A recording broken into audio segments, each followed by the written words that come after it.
Hello everyone, and peace of Christ to all of you. Please invite your friends and share the link with whoever you can. Before we start, please be sure that you speak in a nice way, no bad words, no bad language, and we are here to talk about Islam, not about Muslims. Muslims is not our case. However, we have a Disneyland, but this is a Disneyland of today of Islam. There's some people, they want to provide us with different image of Islam, make us believe that Islam is so beautiful. Islam like a Disneyland. It's like so good to be true, but there is some bad, ones who have a bad interpretation of Disneyland. Disneyland is not what you think. It's Disneyland. It's there where Mickey Mouse and the cartoon and Alice in the Wonderland, Cinderella, all the beautiful stories. That's what they want to say to us. So today I was looking for news, and I found this article.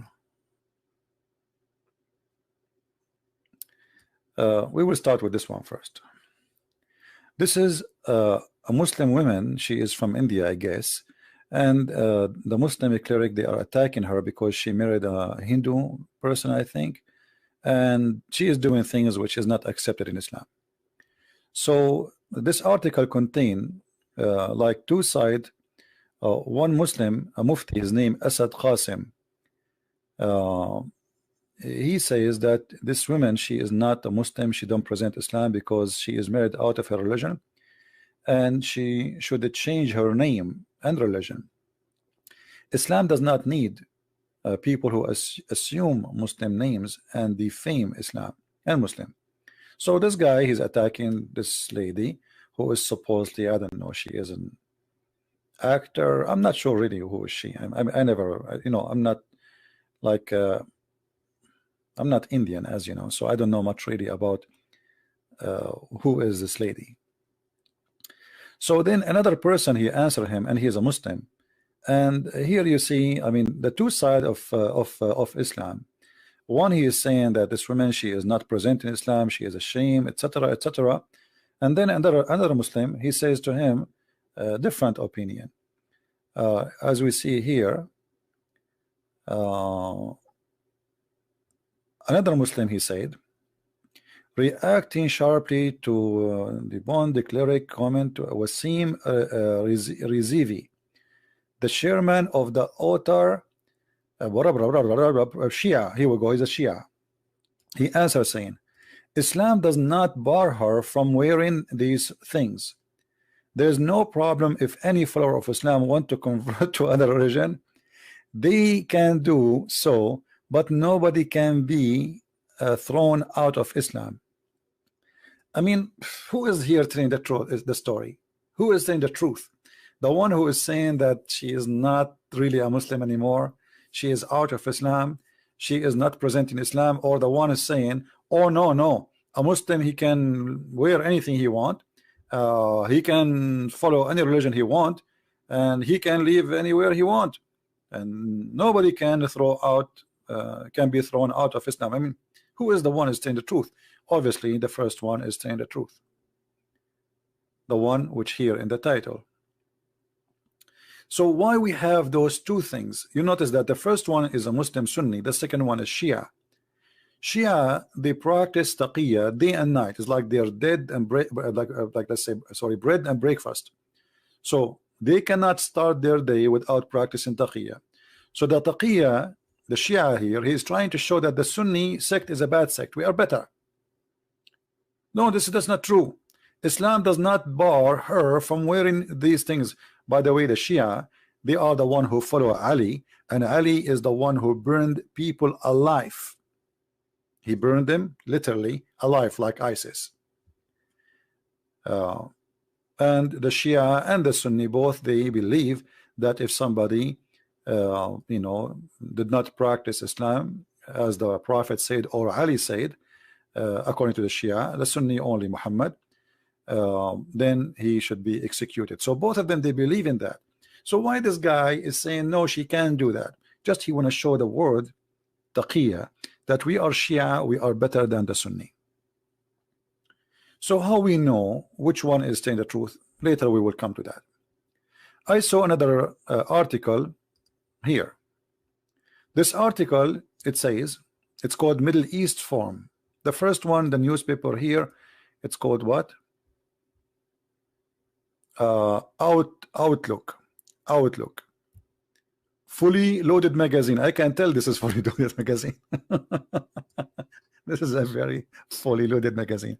So Outlook, actually I have the links for the news, all those articles in the information. Then we go to this one. This one is called Middle East Forum. Here you see an article in the top. It says Islam need reformers, not publicist. Okay, I don't know how is that. The one who wrote the article, his name is AJ Kashita. Nice to meet you, Mr. Kashita. It's written October 2019. This is today. I mean, like, this is a fresh. And it says here, in the years since 9/11, Islamic reform movement has advanced. Islamic reform. Where's my water? Sorry.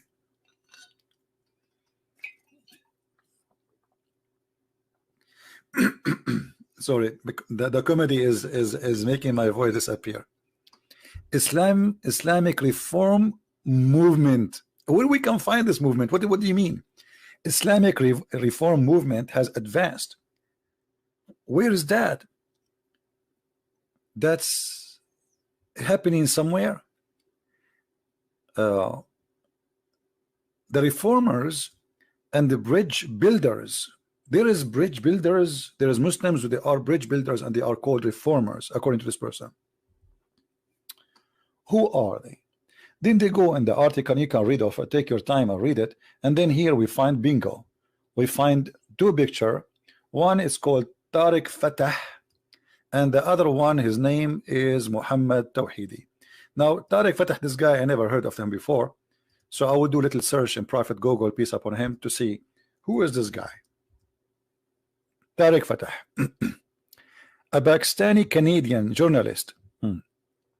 So a Pakistani Canadian journalist, and he became a Congress member, I think. Oh, sorry, he is the founder of the Congress, the Muslim Canadian Congress. This is the guy, he will reform Islam, and the guy next to him, both of them, and not only that, they are calling in different article, which I will show you later, Imam Tawhidi, they are calling him the Prince of Peace.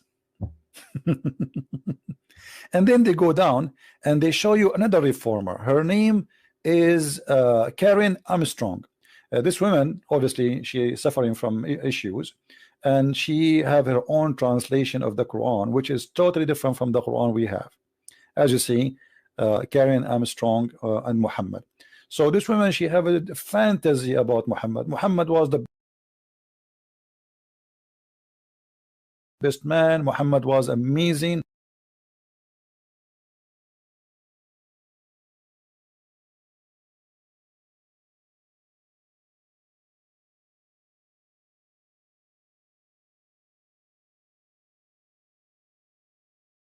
Muhammad never kill. Muhammad never say beat your wife. Even she say the Quran, when the Quran says udrubuhunna, she say the word in Arabic means stay away from them.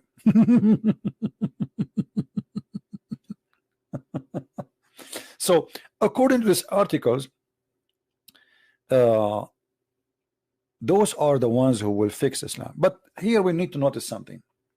As long the article writer who is from the left, weird people, you know, who is saying Islam need reformers, so he agreed, he admitted by making this statement that Islam is wrong. You see, he's trying his best, this person who wrote this article, not to make Islam look bad, and actually he is trying to defend, but the article is so clear. Islam need reformers. You see, Islam the way it is, it's not good. Islam the way it is ugly. Islam the way it is disgusting. Islam need reformers. This is what this guy is saying without knowing. Or maybe he is too much hypocrite to the point he don't dare to say this is what I meant. So when you say to me and you quote for me people like Imam Tawhidi, well, do Imam Tawhidi believe in the Quran? Yes, he believe in the Quran. So how Imam Tawhidi can be a reformers? I will show you another way of hypocrisy, how those people they fool you. Imam of Peace. I was looking for a picture of Imam Tawhidi actually, and this news page came in the, like I click at the picture, I came to this article. It's called Ohio, the Ohio Star, and there is a link down in the info. Imam of Peace Muhammad Tawhidi call out Talib and Omar amid Palestinian rocket fire. Okay, what he said by Molly Prince, the one who wrote the article. Her name is Molly. Hey, how are you, Molly? Nice to meet you. An Iranian-born Australian Shia Muslim Imam known as Imam of Peace called out fresh man Democratic Representative Ilhan Omar and Rashida Tlaib Saturday for remaining silent amid onslaught of Palestinian rocket fire into Israel. So this guy, he is against shooting at Israel. But hold on, this guy is a Shia. And where he go and where he study all his life, they scream death to America, death to Israel. Actually, there is pictures of him with one of the biggest sheikhs who hate America. He is their student. So what happened now? It is taqiyya. Let me introduce to you taqiyya. Taqiyya is a very Islamic practice according to the Quran, that a Muslim man, he can say anything to protect his target. So if our target to take over a country or to manipulate or to take over a political agenda, we are allowed to use anything. Actually, taqiyya can be used only, not only this, I mean even with your family or with your wife, with your children. As an example, your wife, she asked you, did you marry another woman additional to me? You are allowed to lie, to say no. This is called taqiyya, protection. And the philosophy of it, well, if you say the truth, that will cause a problem. So don't say it. Say no, you are the most, I love you, you are the only one in my life. Don't tell her I married, and even though Islam allow him to marry up to 4. Read carefully with me here. It says that the believer should not take the non-believers as friends. But Mr. Tawhidi, as you see, he is defending Israel, right? And he is against Hamas terrorism.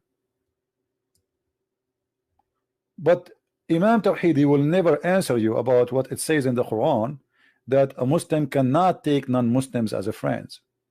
So Imam Tawhidi, when he took the citizenship in Australia, did he take an oath that he accept the Australian government as a protectors and as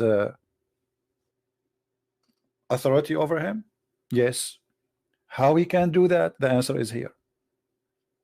It's not allowed for him actually to do that unless it is security. So we can live in this country and we can spread Islam and we can fool them. Read carefully. So anyone he take non-Muslims as a friend, he has no honor, mercy, or protection from Allah, unless it be that you guard yourself against them, save yourself from them, taking it as it were security, saving yourself from them by speaking in a friendly way toward them while your heart is like this. Do you see it? Who is the one saying that? This is Ibn Abbas, the big boss of Imam Tawhidi. This is the cousin of the Prophet himself, and he is a very, very important figure in the Shia sect and the Sunni sect. So you can lie to them saying something, but in your heart you should be believing in the opposite. Read carefully. The one who taking them, the disbelievers, as a friend, and he is sincere, it says here, he who is sincere, who doth that seeking might and honor by taking the hypocrites and disbelievers as a friends, he has no connection with Allah. Okay, is Imam Tawhidi a person, a prince of peace, and he take the Australian and whatever Christians as a friends? He say yes. Actually, as you see, he is defending Israel. but this is the taqiyya. He's trying to present that the Shia, we are better than the Muslim Sunni. Join our mosque, convert to Islam here, and forget about the rest. After you convert to Islam, the story is different. So the one who take them as a friend, he has no honor, no mercy, no protection from Allah, which means Allah order those who follow him to kill those who take Christians and Jews as a friends if they are sincere. Unless that you guard yourself against them, save yourself from them, taking it where security is saving yourself from them by speaking in a friendly way toward them while your heart is like this. So in the heart we have hatred, enmity, and then when we speak to them we say we love you, we are friends. This is Imam Tawhidi. This is Imam Tawhidi. And if you are a naive person who do not know what Islam is about, they will convince you. They will say, hey, the guy, look, he's defending Israel. No, they will never defend Israel. The Quran made it so clear.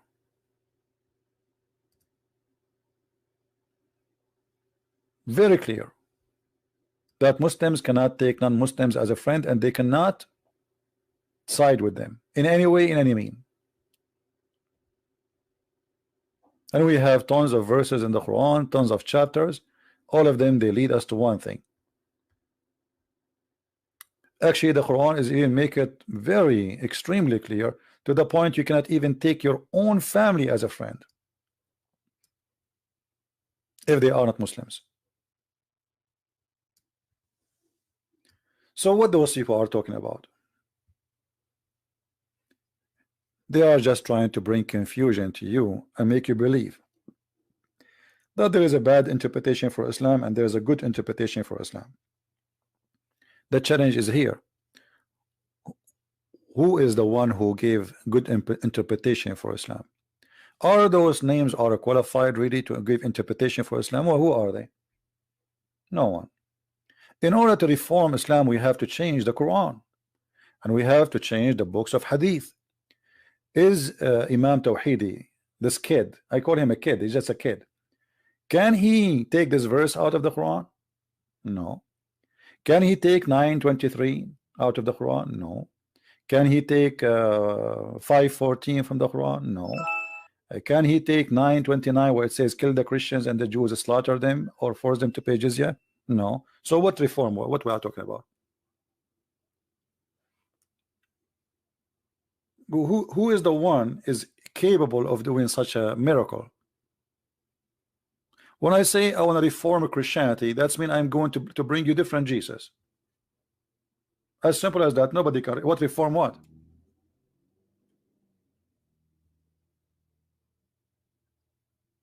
You cannot reform anything. I mean, we don't judge Islam by me or Imam Tawhidi. We judge Islam by Muhammad. He is the founder of Islam, and Muhammad, he made it clear. He killed those who don't believe in him, and he slaughtered them. And he made it clear too that I have a duty to kill all mankind, not only those who they are around me, until either they convert to Islam or I will kill them all. And those are reference written by Muslims through centuries, and they are approved by them, and every single Muslim, including Tawhidi, he believe in them. Tawhidi don't believe in the book of Al-Bukhari, but they have different books, which is Shia books, and he believe in it. It's the same, equal to Al-Bukhari, equal to Sahih Muslim, and it says it clearly, kill them wherever you find them. So what this guy is talking about? Imam Tawhidi, when he pray 5 times a day, do you know what he pray? He asks Allah every day 5 times, don't make us the same as the Jews or the Christians. Al-Fatiha is how Imam Tawhidi he started his day. Every day.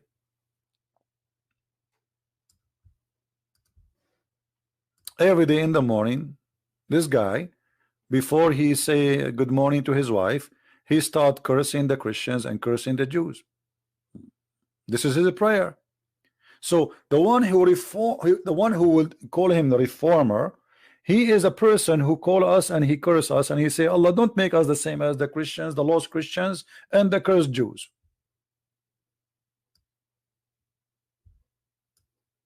5 times a day.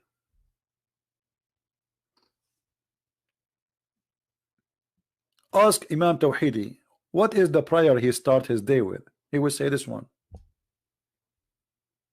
Don't make us like the Christians, don't make us like the Jews. Guide us to the straight way, the way of those whom you bestowed your grace, not the way of those who earned your anger.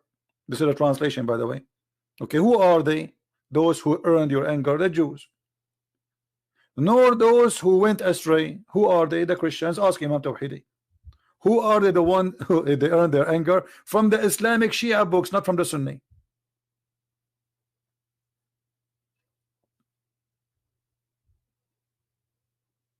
See how they lie to you?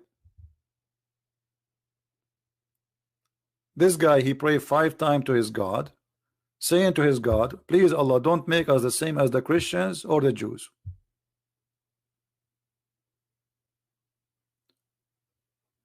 And then they want to convince us that Islam need reformers. How you can reform a religion? What reform mean?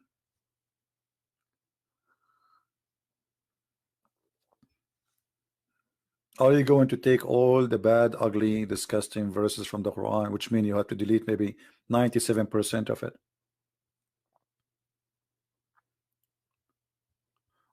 When you see a woman like this woman, Armstrong,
blah blah blah.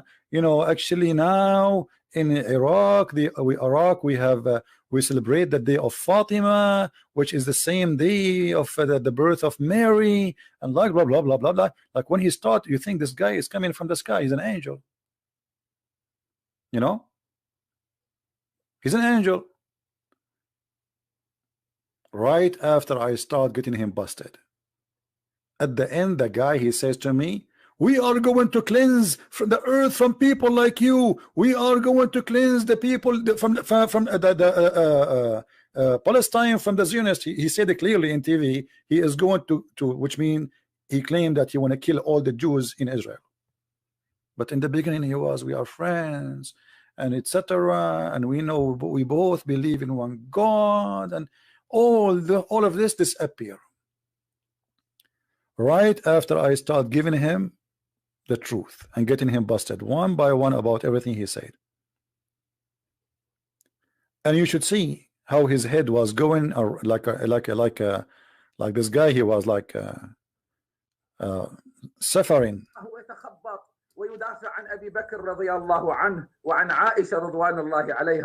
The liar, he was saying, we Shia, we defend Abu Bakr and we defend Aisha.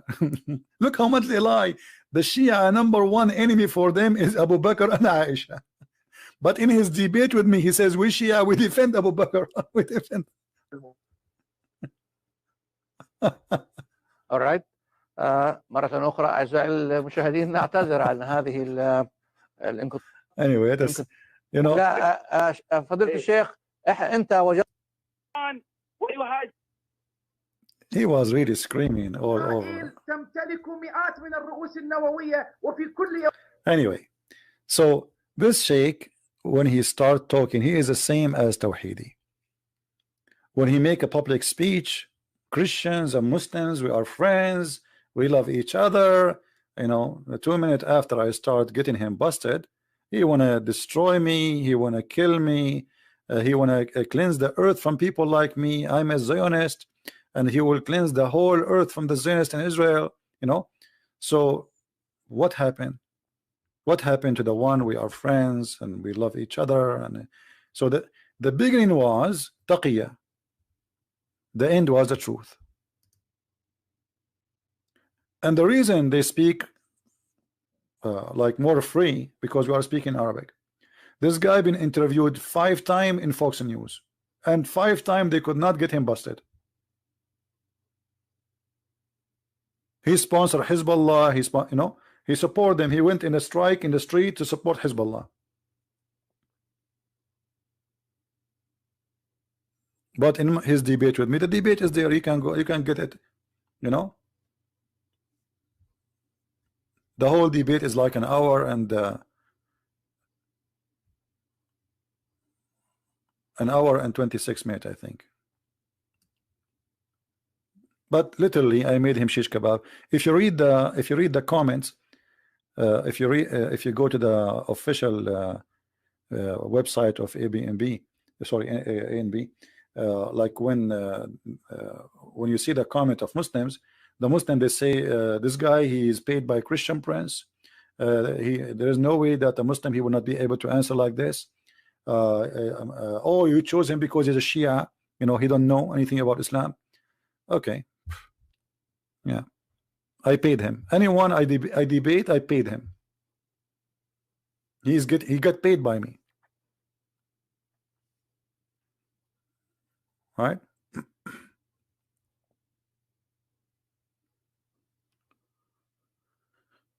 Anyway, do we have any Muslim want to say something?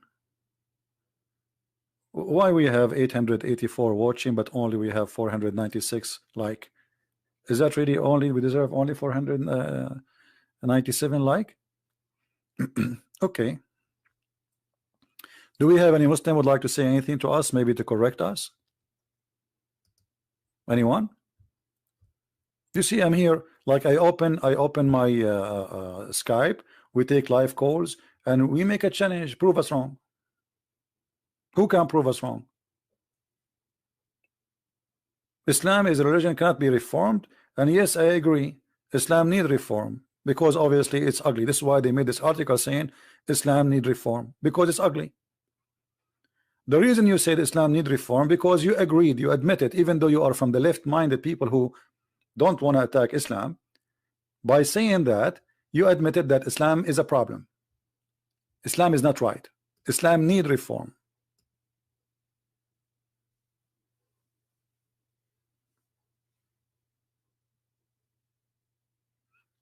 Today, the president of France, Macaroni, I call him Macaroni because he's silly and stupid like the rest.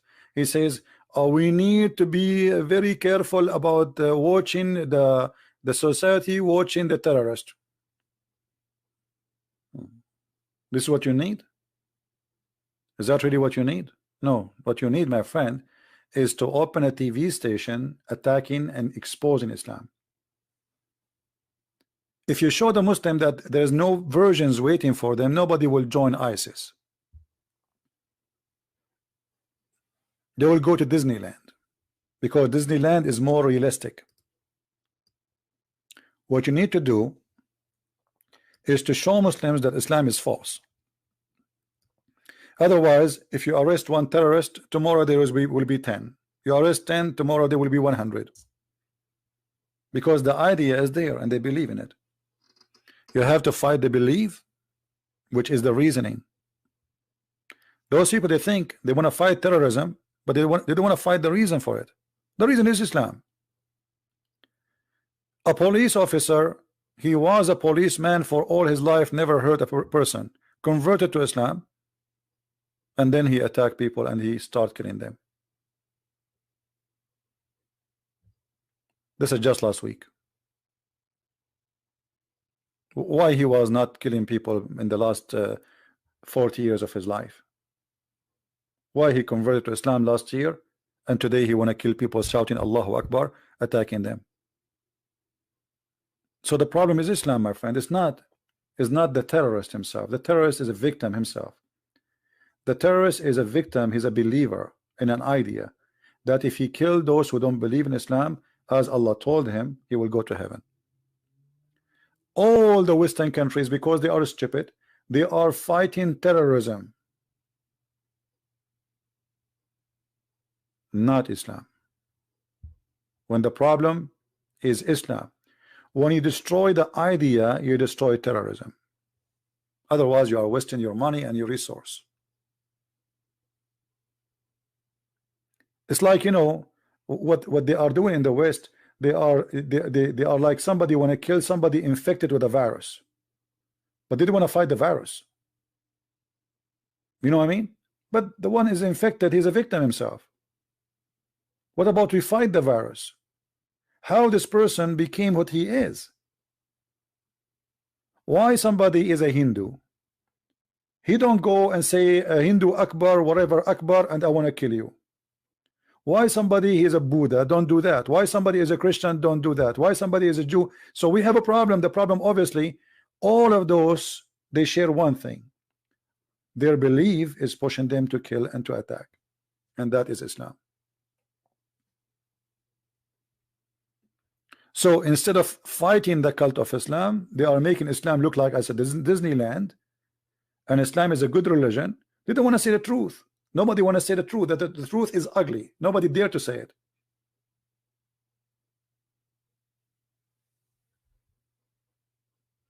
And look here, that we have a Muslim saying a flat earth Bible. The Muslim is not worried about what we are talking about. He's talking about a flat earth Bible. He is not worried about his religion killing and tons of thousands of Muslims dying every day. He is really worried about a flat earth Bible. By the way, the Bible says the earth is round, you idiot. Like a globe, actually not round. I can show you from the Quran that it is the Quran who says the earth is a flat. This is why you Muslims, you have to pray in the direction of Mecca, because you think and you believe that the earth is a flat. And right now, you can call me right now. You show me the verses in the Bible saying the earth is a flat, and I will show you the verses which you cannot, because you see, when you show me something, you have to read the Christian interpretation for it. I will do the same. When I show you something, I will read the Muslim interpretation for it. And I will show you unlimited numbers of a flat earth in the Quran. But because you are ashamed of your religion, so you are trying to divert our topic from the shame of Islam and Muhammad to make it about a flat earth. If earth is a flat or not a flat, that will not change that every day today people are being slaughtered in the name of Allah. As we speak now, Erdogan, the great Muslim, is going to attack the north of Syria, threatening the life of millions of Kurdish.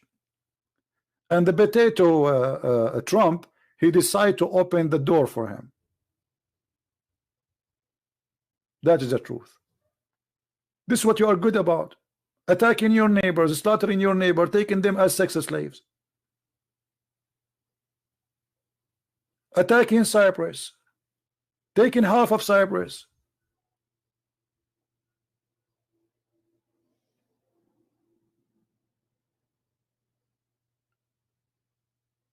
Stop calling Trump potato. He's a potato. He's a big potato. He's 6 foot tall potato.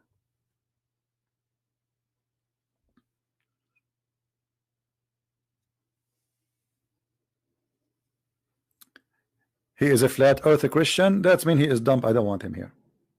Flat earth Christian. No, he's a Muslim, my friend. They use different names just to fool you. Taqiyya, taqiyya. Learn. A Muslim, he will change his name and he will claim that he is a Christian, so he can say, okay, see, Christian, believe in this.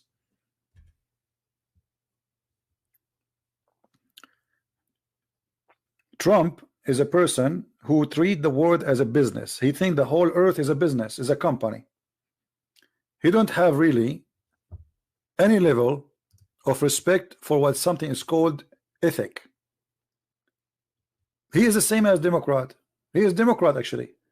The difference between him and the Democrat, that this guy, you don't understand what he wants. In the morning he says something, afternoon he's like Muhammad. In the morning he says drink wine, afternoon he says it's forbidden. So in the morning he said to the Kurdish, we are your friends, we will not let you go. Afternoon he make a phone call, he says okay, we are leaving.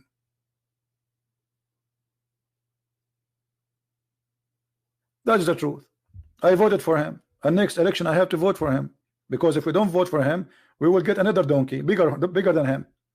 In America, my friend, we don't elect president, we elect donkeys. But there's sizes. There's big donkeys, small donkeys, mule donkeys. One of them he will hit you on your balls, and the other one will hit you on your ass. Choose one. But all of them are donkeys. All of them, with no exception.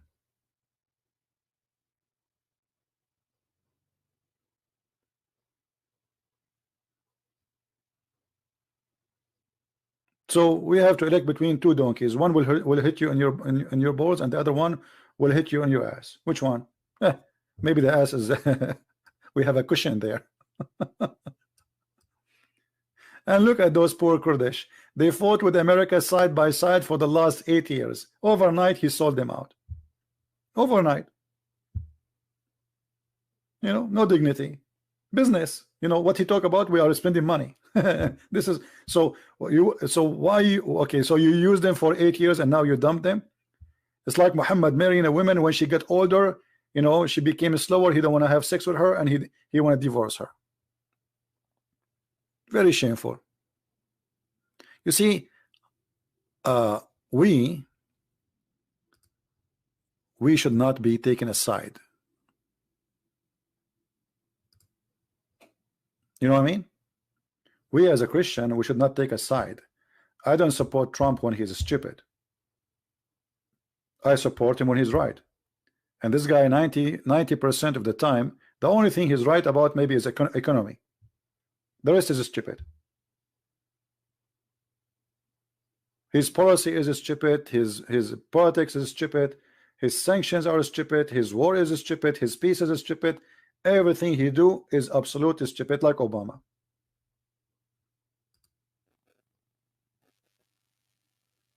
But if you ask me, are you going to vote for him next year? I say yes.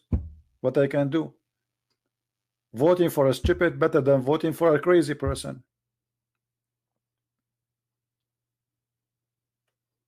That's the whole deal.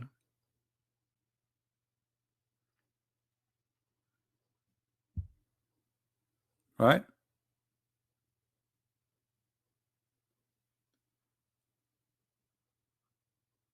Do we have any Muslim want to say something?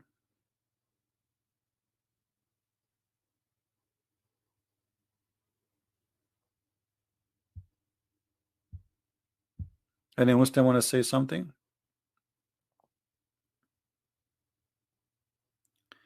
Donkey cannot speak English. Well, I don't know. Muhammad, he spoke to his donkey in Arabic, and he asked him if he liked females.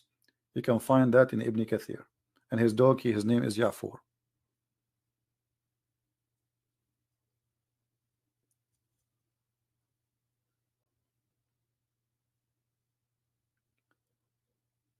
Any Muslim here would like to say anything?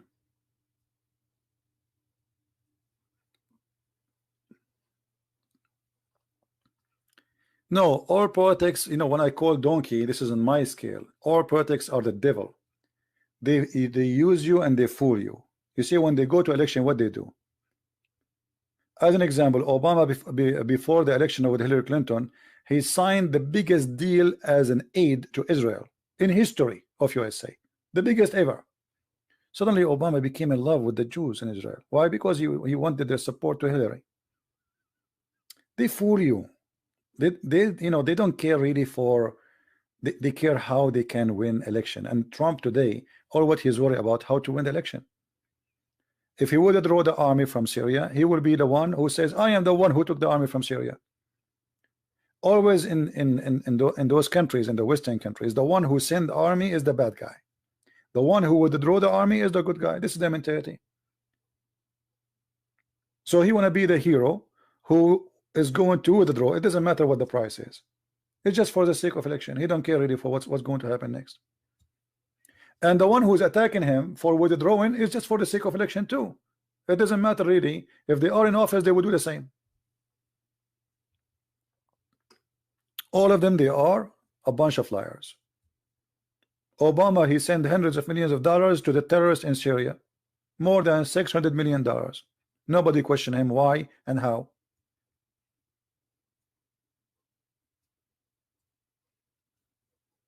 And Trump will not be better. He's the same, you know. But you know, this will give a message to the whole world that you cannot trust, you know, American government. You cannot, because American government, the system here is a business system. It's not about what is right, what's wrong. It's a business. You see now, if a Trump, he made the economy super like amazing. Already, actually, he is successful in that. Still, he is bad for the left. So it's not what he do; it is who he is. It's a country run by two hypocrite parties. It doesn't matter what the other side of the party does. He's bad. He's ugly. He's evil. So each one of them, he tried to make the other one evil as much as he can. And each one of them, he claimed that the other part or the other party is the devil himself. He have no dignity. But the truth is, both of them are the devil. They are two faces for one coin. All what they do, they exchange position. But nobody is being truthful. Yeah, the difference between Obama and Trump, Obama, he knew how to say words. He is very careful. This guy is like a big kid. Whatever in his pocket, it is in his hand. It's like, you know, you wanna know what your neighbors did yesterday. Good Joe, ask their kid. Hey, what your mom cooked yesterday? He will tell you right away. This is Trump. He go in the phone, he speak everything in the phone. Nobody do that. He knew that people are spying at him. But he's a big kid. He's just a big kid. None of those deserve to be a president. None of those is wise enough to be a president. This guy, he's a businessman. He look at the world as a business. China for him is a business pocket. Same as Syria, same as Iraq, same money. You know, he speaks to Europe. He says, "How much money you will pay us?" The Prince of Saudi Arabia come. I mean, in front of him, the guy, he says he is going to spend a lot of money here. He will leave us all his money here. I mean, how in the world you say that?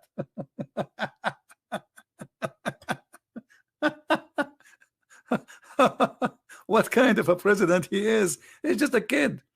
He is just 6'2", tall kid. He say things nobody should say. And actually, this is why he won the election. Because people, they are sick of people being fake. Nobody want to say nobody speak as things as it is. This guy speak things as it is. All what he want from the crown prince is his money. So the crown prince, he says, come. So okay, so he will spend a lot of money here. Huh? How much money you will get? $400 billion he will give us. Yeah, he's making the guy even look bad in front of his people, because his people are listening. Our crown prince is taking with him $400 billion to give them to USA. Trump, he said that. So we don't support a side. We support what is right, and we go against what is wrong. So when Trump, he do wrong, the same as Muhammad. You see, if Muhammad was a good person, I'm not going to go against him. I mean, let us say he's a false prophet. At least, let us say he was a false prophet, but he don't teach violence and killing. I would say, okay, just false prophet, liar. But Muhammad is a very ugly person, extremely ugly.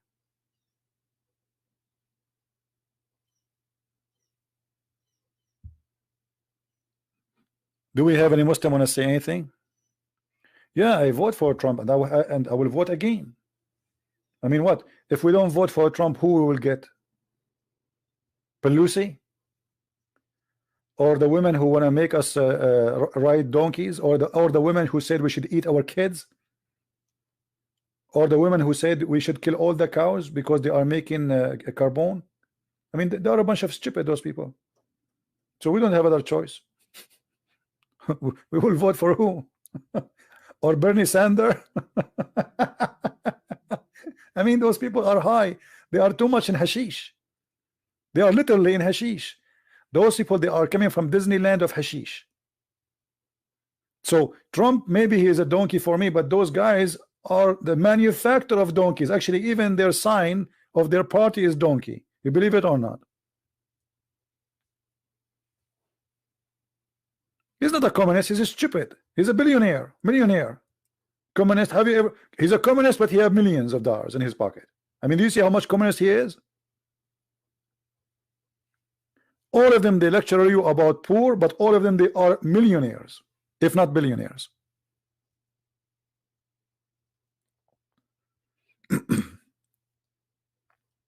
Like, I find it funny when Trump, he speak about the poor. I mean, look who's talking. He feel for us. Yeah. All of them, they feel for you. But those are speeches just for propaganda. We knew it. We are not stupid. Now, do we have any Muslim want to say anything?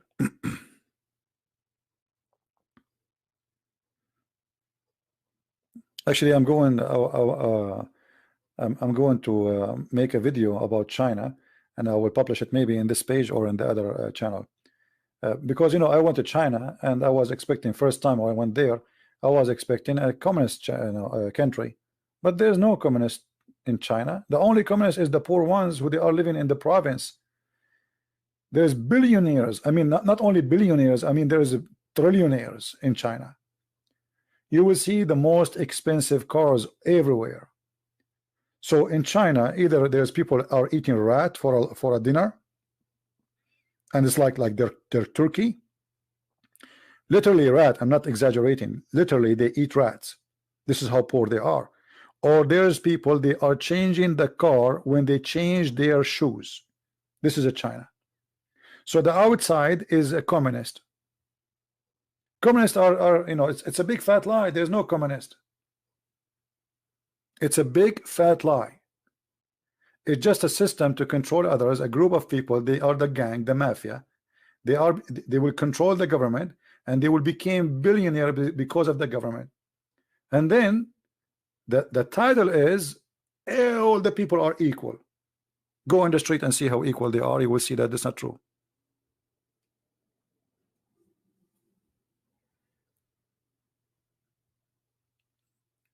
Communist is the same as Muhammad. Muhammad, he says, kill them and take their money and we spread it on us. But when the truth happened, he says the fifth to me and the fifth to Allah and the best of the booty to me.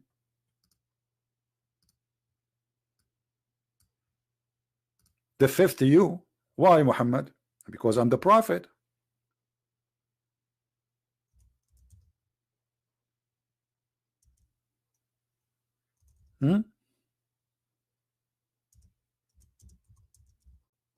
He's the prophet. He will take the best of the booty. And he will add after that, he says, and that the fifth will go to Allah and his messenger, and then we give the charity for the poor.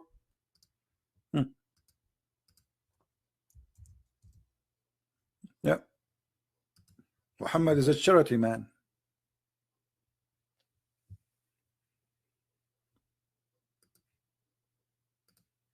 Very much charity man.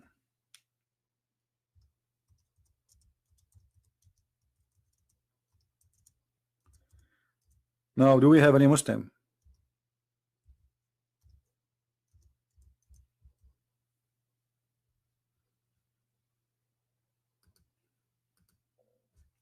Anyone? Any Muslim want to prove us wrong?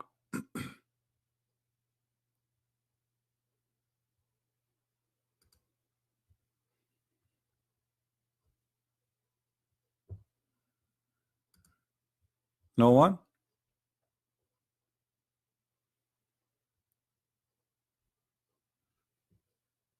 And you remember when Muhammad, he stole some clothing.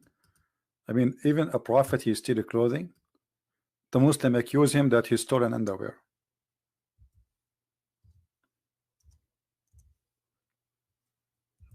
And now Trump, he's accusing Joe Biden that he is his son, he stole many underwear with his son.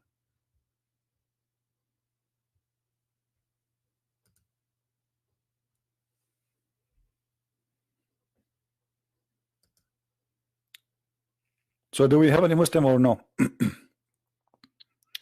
All right, look like we don't have Muslims for today. It's a dry weather today, maybe. Today is October 8, 2019, and now it's 4:34, and look like we are very dry today. I don't know what is today. Why October 8? What October 8? Oh, maybe today is Mut'ad Day. Is it Mut'ad Day? Mut'ad Day usually is a Thursday. I mean, still early for Mut'ad Day. Anyone?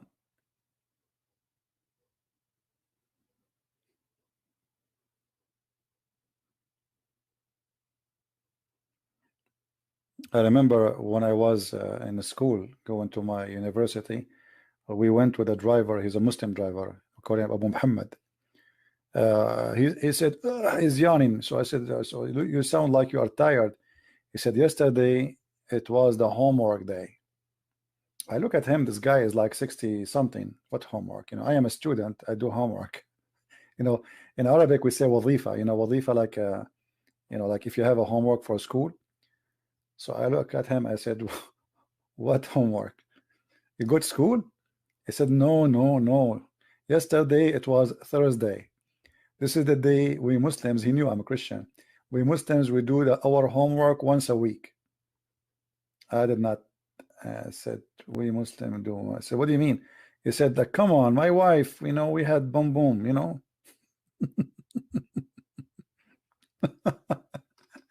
They do their homework once a week. Yeah. And I was thinking, this guy, he go to school now, and yesterday, what he did exactly. Oh boy. EF Dawa.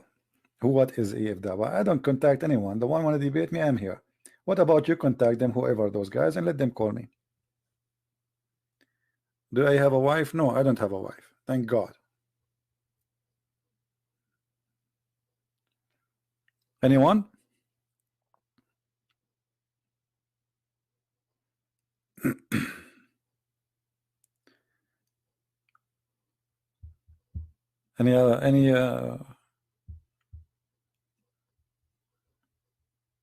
Any Muslim? Don't ask me questions. It's silly questions. Do you have wife? Do you have children? No, I don't have wives. I don't have children. But don't ask me those questions again. I mean, what that will make a difference for you if I have a wife, a children, or not? Is that going to pay for your bill? Are you going to have better electricity? What does this have to do with our topic? Any Abdul?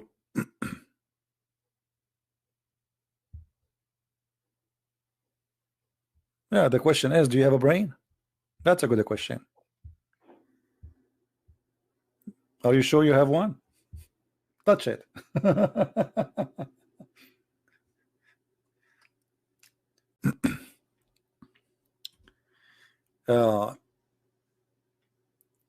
How many here are from Europe right now? How many European are listening at this time? For those who are from Germany, by the way, my book in German, the Sex and Allah in German, already published, and it's in Amazon Germany, in case you like to have your copy. And we have we have our Dutch book, Sex and Allah in Dutch. All right, we have many people from Europe. That's good.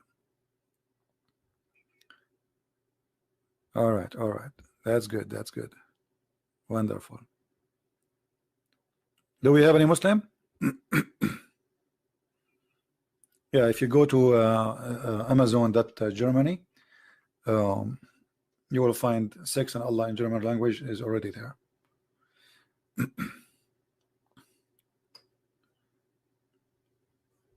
I'm losing my voice.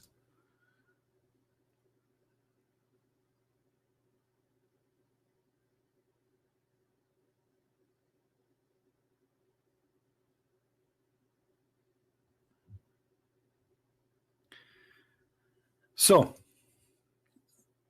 any Abdul? Muhammad in the Bible? Yeah, actually, Muhammad is in the Bible. Let us first find Muhammad in the Quran, then we can go and find him in the Bible. Where is Muhammad in the Quran? You know, the funny is, there was a sheikh, his name is Abdullah Green. He was saying, the Bible written by John. John who? Paul who? Mark who? Okay, Muslims, I will shave my 100-foot beard if you can show me from the Quran who is Muhammad. Muhammad who? In the Quran there is a guy, his name is Salih. Salih who? Abraham who? Oh, I forgot, in the Quran it says Abraham is the son of a guy, his name is Azar. Azar who? Abraham, his father became Azar. I don't know what's wrong with I think I drank too much coffee. Azar. So it's really funny when the Muslim, they ask questions and they make a challenge. Okay, I challenge you right now to call me and I will tell you John who, and Mark who, and Luke who. Now how you can tell me from your book Abraham who, Israel who, Muhammad who? We have the Quran in front of us. As you see here, it says Abraham, he said to his father Azar. Abraham, you have a father, his name is Azar. What happened? His father changed his name? Huh?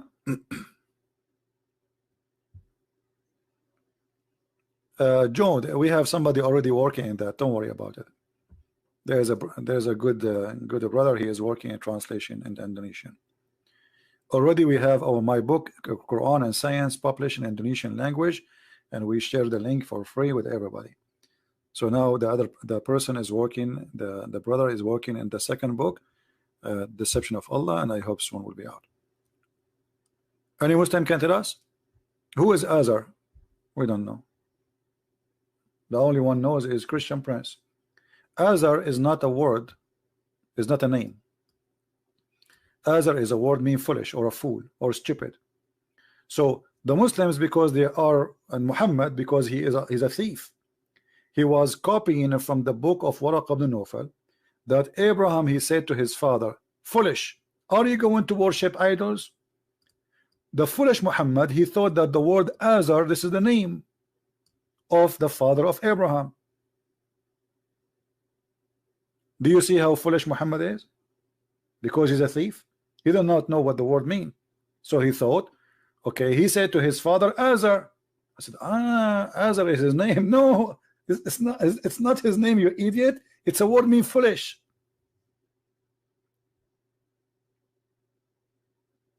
So the smart Muhammad, he made the word foolish the name of the father of Abraham. Do you see how smart he is? If you replace the word Azar with fool or foolish, it makes sense, right? It makes sense, because he's saying to his father, are you going to worship idols as gods? Otherwise, why somebody want to say Abraham, he said to his father Azar? You just said his father. There's no need to say a name. You see, we say a name, like imagine we say Muhammad, he said to his father Abdullah, but everybody knows his father. Why you want to say his father? Either you say he said to Azar, or you say to his father. That's it. By saying his father, there's no name to come after that. Like, do Muhammad have two fathers?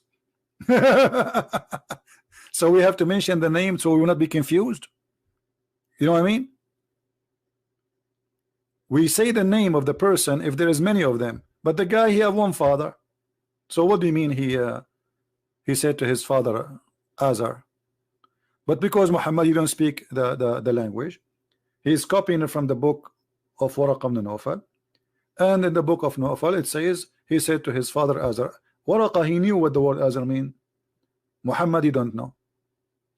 And now all Muslims think that Azar is the name of the father of Abraham. Now if we go back, who is a Muslim who tell us who is Muhammad? Who is Muhammad?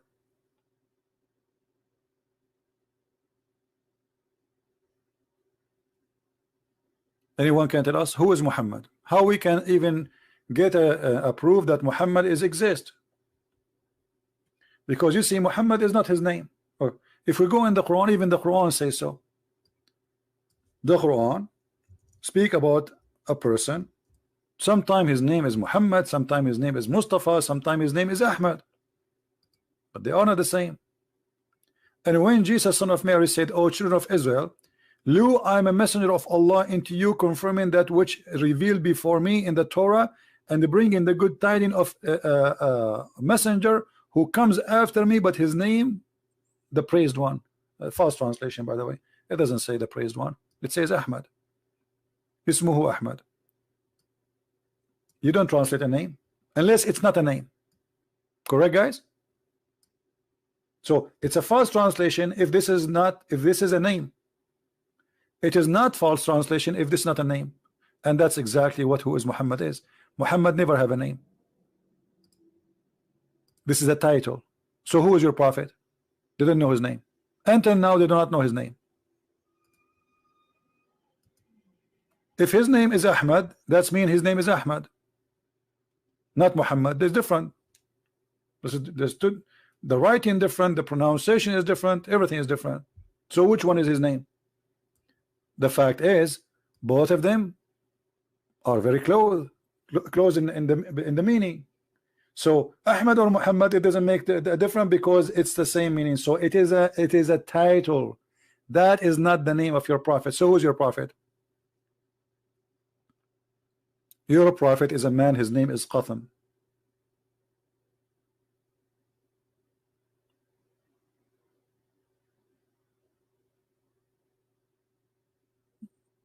Azar is a girl name. Now you are talking about something, the pronunciation is different. This is Azar, not Azar.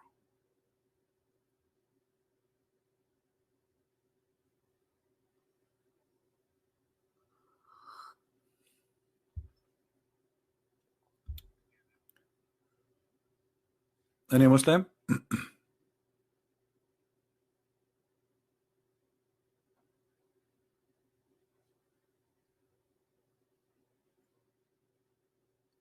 I still did not found your video about the word Abraham in Quran. I don't know what do you mean.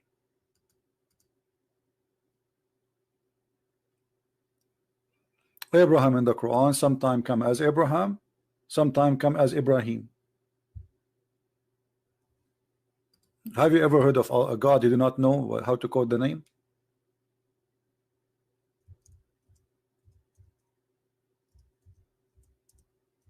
Why?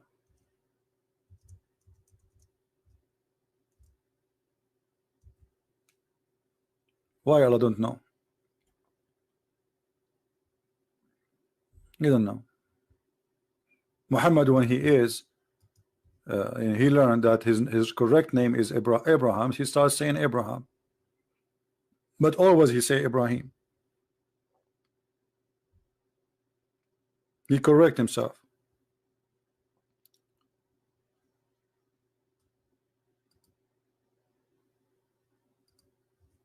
Who was Isa in the Quran? When nobody heard. Nobody heard about someone his name is Isa before.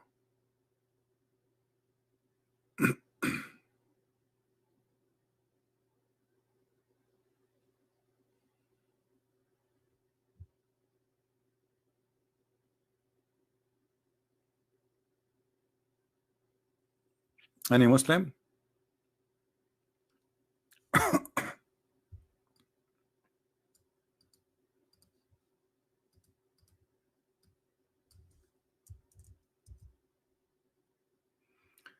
Just to show you something here. Okay. If I search in the Quran, which they have in their website, if I search the word Abraham, I can't find it. They change it. But in the real Quran, the word Abraham is there.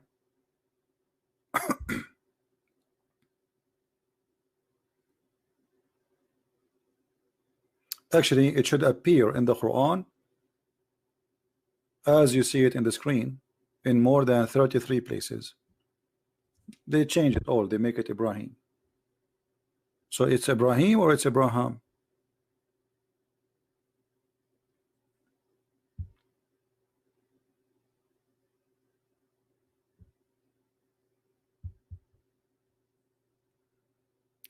Do we have any Muslim would like to say?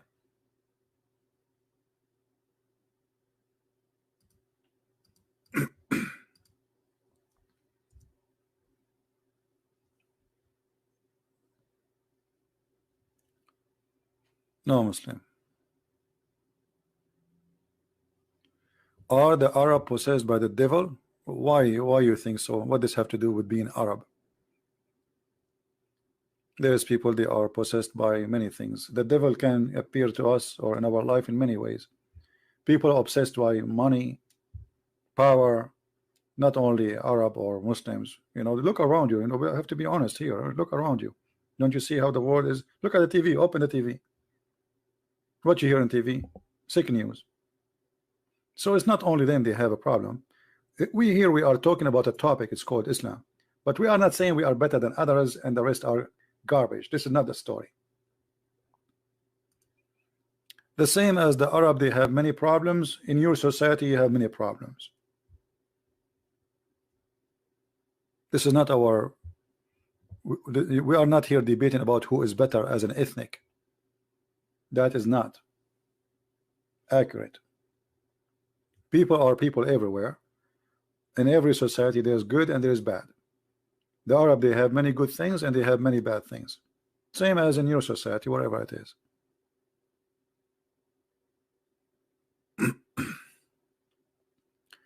The Muslim, they say that Muhammad is mentioned in the Bible. Well, they can say whatever they want.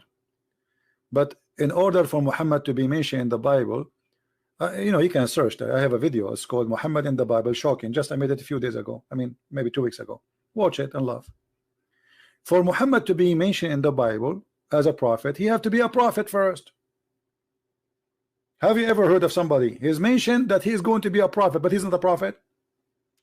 How Muhammad can be a prophet and he says that the sun set in the murky water? What is that a scientific prophecy? Because before that we never learned where the sun set. He is the first one to tell us. How Muhammad is a prophet, but he thinks that the sperm of the man became a congealed dead blood. How Muhammad is a prophet, but he claimed a prophecy that if women have orgasm first, the baby will be a girl. If the man have orgasm first, the baby will be a boy. So regardless if you can find the name of Muhammad in the Bible or not, which is not true, but if you want to find the word praised one, well, oh, the Bible is full of it. You see, the Arabic and Hebrew, they share all the same roots. Most of the Arabic and most of the Hebrew is coming from the Aramaic. So the Muslims, because they are so desperate, as an example, Didat was saying that the Song of Songs, there's 1,000 videos of Didat saying the Song of Songs is shame. The Song of Song is a book of porn. How many of you saw Didat saying that? Suddenly somebody told Didat that the name of Muhammad in the Song of Song. Suddenly the Song of Songs became the book of God. Muhammadim, the Madamadim. Like, what happened? Yesterday the Song of Song was a porn. Yesterday the guy was saying to the Christians, do you dare to read the Song of Songs for your children? Yesterday, a day after, the Song of Songs is the book of holiness. Hypocrisy, stupidity.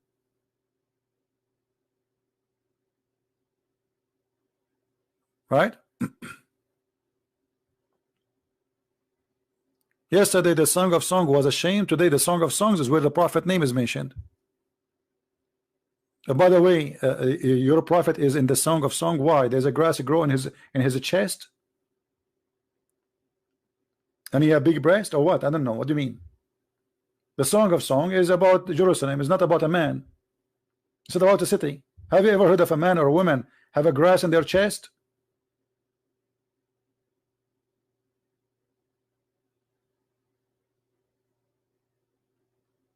But Muhammad, that's it. He found Muhammadim. So obviously the Song of Song is about Muhammad.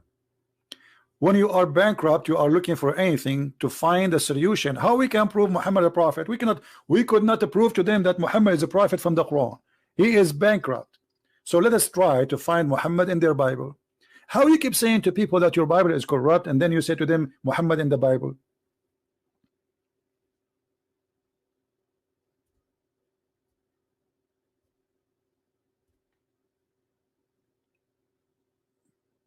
Anyone? Is it corrupt or it's not?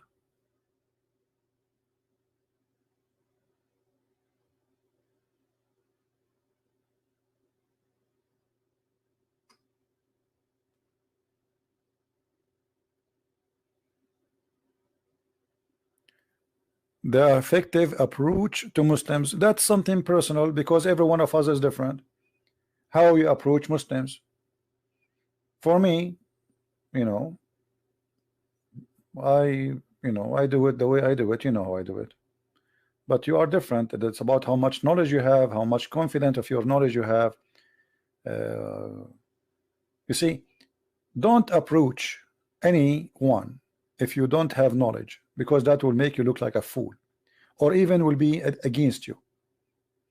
It's like somebody, he want to school somebody, he have a PhD in mathematics, but then the second he challenge him, after 2 seconds the other person, he will make fool of you. So in order to challenge somebody about anything, you have to have knowledge, and that knowledge have to be strong and solid. So never approach unless you have knowledge first.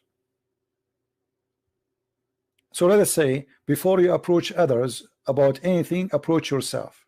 Educate yourself, prepare yourself, study yourself, what you want to talk about, otherwise you will look like a fool. Can you call me? For sure, Asim. Are you a Muslim? If you are a Muslim, you can call me. If you are not, no. Anyone is a Muslim would like to call me, give me your ID in Skype and I will call you.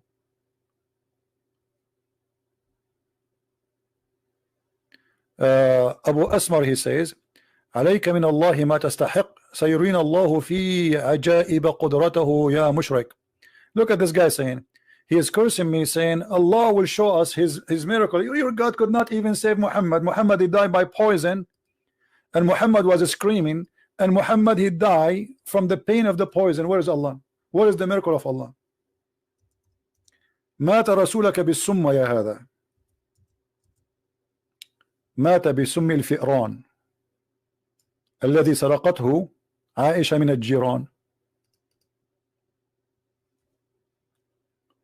فهل وضعت هذا في الميزان أم أنك من دول البلقان قد بدلت الحطب بالأسنان؟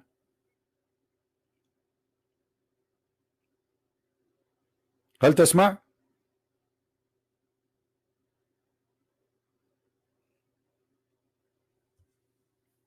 Where is your prophet? You are cursing me. Allah will do something to me. Here we go. You're a prophet. He died by poison, and he was praying to Allah every day. Allah, Allah, and Allah did nothing. The funny that Allah, he saved Jesus, but Allah will not save Muhammad.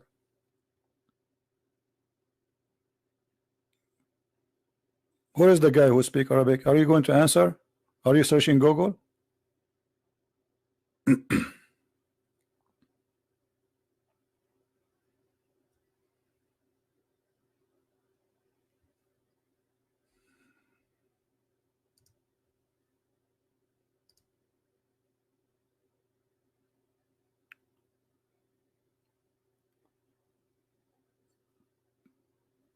Which one is the true goat, sheep, or a bird who ate? Have you ever heard of a bird eat a book? I mean, I got really, questions. Have you, a bird ate the book? What? Since when birds eat books? Man, no. The hadith says dajin. Dajin. Dajin in Arabic is for any pet live inside the house. So, but usually those who eat papers is goats. And as I know, like the most popular animal in Saudi Arabia or in the desert, either camel or goats. Why? Because they can survive the heat and the tough life. Sheep, they die easy. They get infected with the heat easy. They need they cannot survive that easy. But goats, they are a lot more hard animals. You know, this is why you see goats living in the mountains. Sheep, they cannot really survive by their own. Goat can.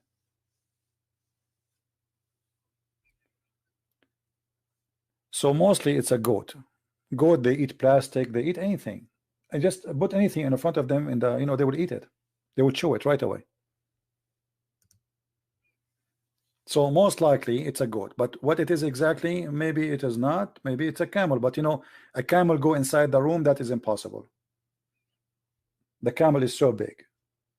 So what is left? A goat.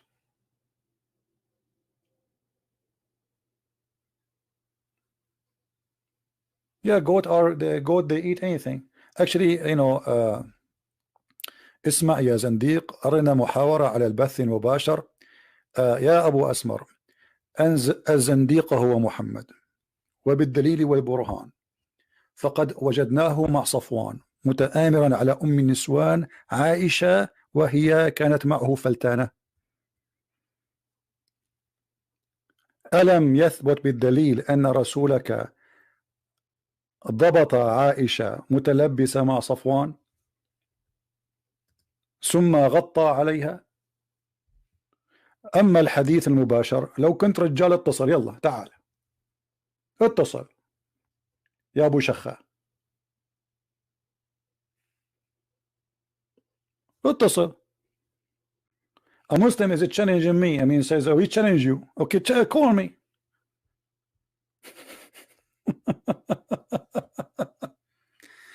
على البث المباشر مع أحد علماء المسلمين. وهل لديكم علماء؟ ليس لديكم علماء، لديكم بلهاء. علماءكم يعتقدون أن الأرض مسطحة وأن مناخيركم مفلطحة. أين هم علماؤكم؟ والشمس تغرب في عين حمية. ها؟ علماء؟ إذا كان رسولكم جاهل لا يقرأ ولا يكتب، فأين هم علماءكم؟ وكيف يكون العالم عالما وهو يؤمن برسول جاهل؟ He's saying to me, why don't they be the scholars? I said, how they can be scholars or science scholars? If you Muslims, you are following a prophet who do not know how to read, how to write.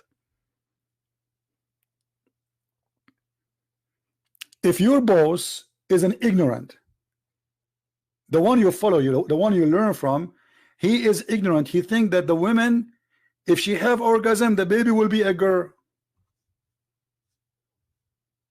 If this is your boss, so who is the scholar here? What do you mean scholars?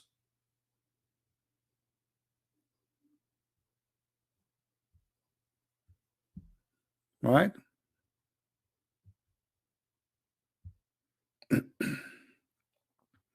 Any Abdul?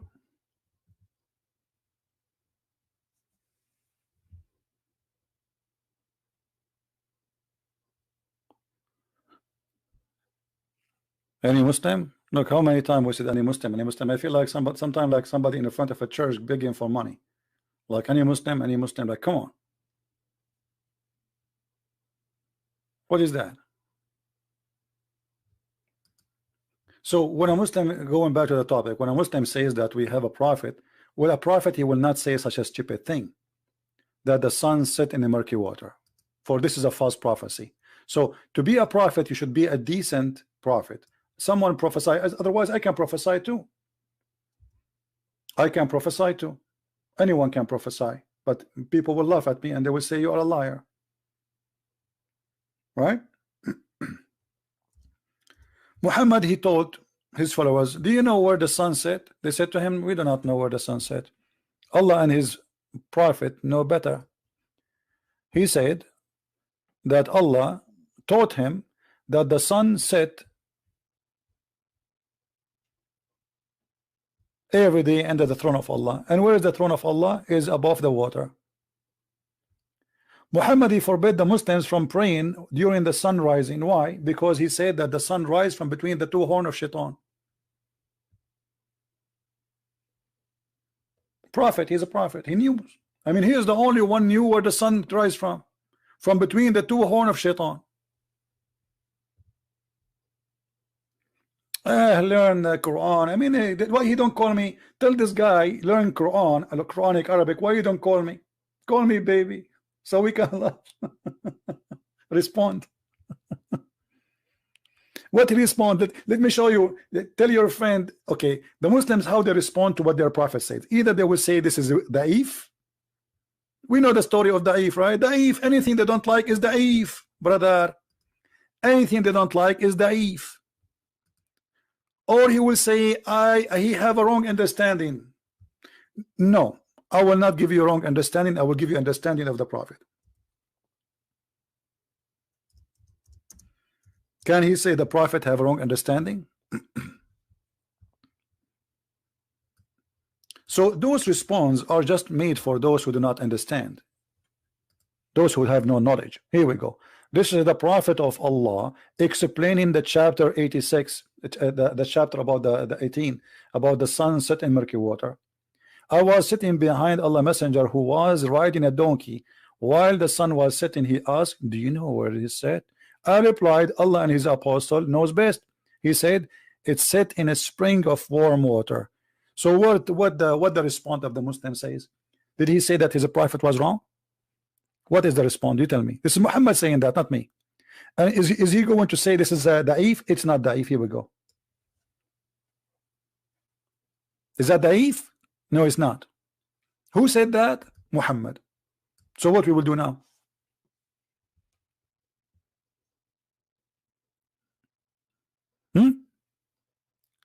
So in order to cover up the madness and the stupidity in the Quran, they start fabricating stories. There's many stories which is not true. The Quran was not saying that the sun set in murky. No, it says that the sun set in a spring. They say to you, brother, he thought the sun sitting in the ocean, but it's not Allah who's saying that. No, the one is talking here is Allah, and he is not saying he thought. He said he found it. And look what he said. Allah saying, until the guy he took away and he followed that way, until when he reached the setting of the sun. Who is the one saying that? Allah. And actually he did not say the setting of the sun until he reached the sitting place of the sun, and he found it. You see, he found, when you say he found it, is not he thought. He's reporting a find. And then he says, and near it, after he found it sitting in spring, and it's not in the ocean as they claim and they lie. As you see, even the Quran says it's spring.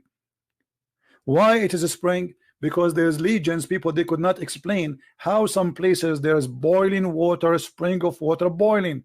Usually it's muddy volcano water. So what they believe, that obviously because the sun jump in the spring at night, that is making the spring boiling.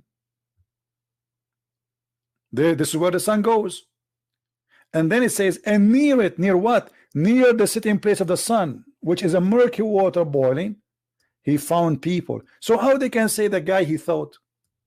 It's very clear in front of you. And who confirmed the interpretation? Muhammad. Here we go. So let us say Christian Prince, he is trying to deceive you in the meaning. Muhammad here is saying clearly this is what he meant. And he did not say it's set in an ocean. It's set in a spring of boiling water, hamia, not warm water, boiling.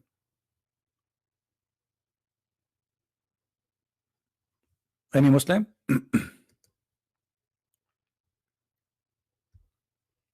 Do we have any Muslim want to say something?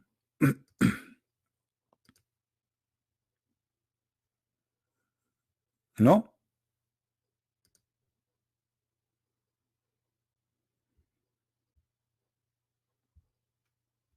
Is somebody saying about the law of the Old Testament about the daughter of the priest? Okay, my friend, as long you are against the law of the Jews, why you Muslims take the same? You're a prophet, he burned people alive, and he ordered to burn people alive. And Ali, he burned people alive, and he took everything from the Jews, he put it there, stoning to death, burning people. So as long you're against that, how come you are believing in Muhammad? How come you don't ask the same question for your prophet? I will tell you why. Because you are a hypocrite.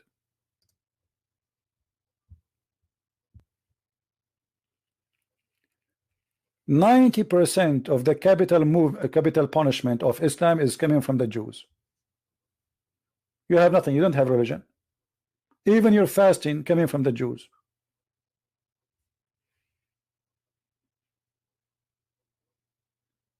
You don't believe in the Old Testament? No, you believe in the Old Testament. Here we go. Let me show you. You're a prophet. He took the Torah and he swear by it, says, I believe in thee and the one who sent thee. So you are saying to me, you don't believe, but Muhammad he believes. So Muhammad is a kafir. Thank you.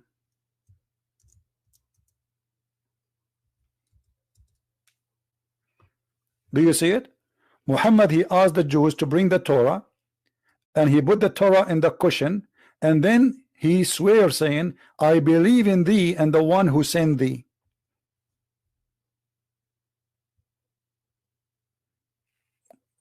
Well, I will go with you guys. Look at this Muslim, how he is exposing his prophet. He is saying the Torah is not preserved. So how Muhammad he swear by something not preserved? He must be a false prophet, because if it's not preserved, and then you say I believe in thee, which is not preserved, that's mean Muhammad is a scam. Correct, guys? As long you are saying that the Torah is not preserved according to you, then we find that your prophet taken an oath in unpreserved book saying I believe in thee and the one who sent thee. So who is the scam? As an example, if you say to Christian Prince, are you going to swear by the Quran? I will say, over my dead body, this is a fraud book, this is not the book of God. So how Muhammad he take an oath in a book which you're saying it's a fraud? Huh?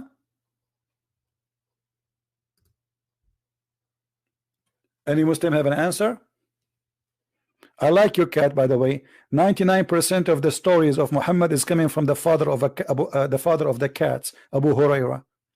May Allah bless your cat, my friend. You got busted your prophet.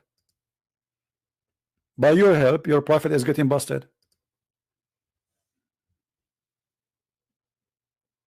Okay, guys, the prophet he saw the original Torah at that time. That's mean that the original Torah was exist. So how Allah prophet could not preserve it? Isn't it the Quran says that Allah he sent the Quran muhaymin, which means to protect it?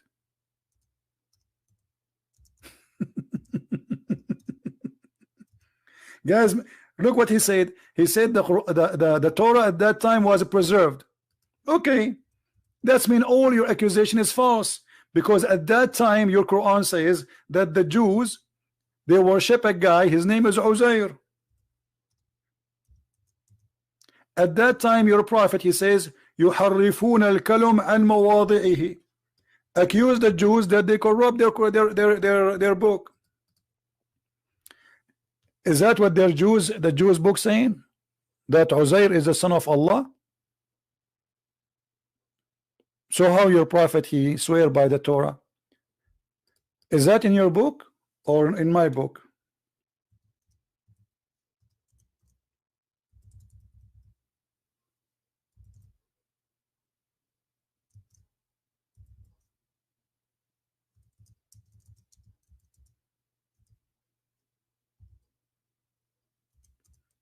Who is a Muslim when I call us?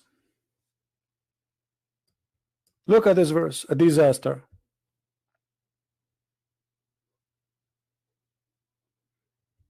This verse is a disaster. Chapter 3.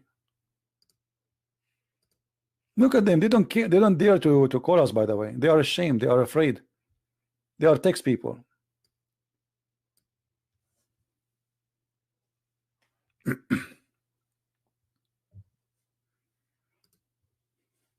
In Islam, we believe in 4 books: Zubur, Torah, Injil.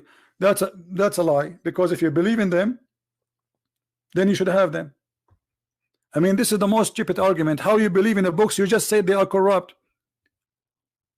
Are you mentally ill?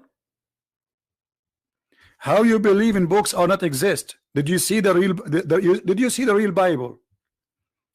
A second ago, just to show you the madness of the cult of Islam, this guy a second ago, he was saying that the Bible is corrupt, and now he's saying he believe in the Injil, he believe in the Torah. How you believe in them but you don't have them? Do you have them? We believe in them, but do you have them? No. So how you believe in them? That's mean you are a drunk person. How you believe in them? Do you have them? No, we don't have them, but believe in them.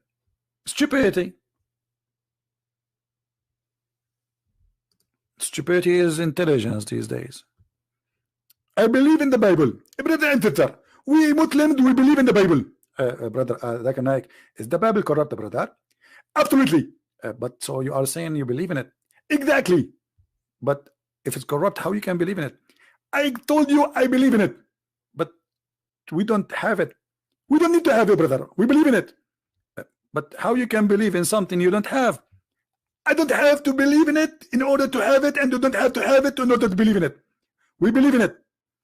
As an example, we believe in Allah, but we don't have Allah. There is no guarantee that Allah is a real God, but we believe in him. Many Muslims have something to say?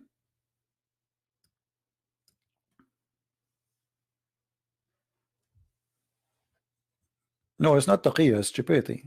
The guy here is arguing in a stupid way.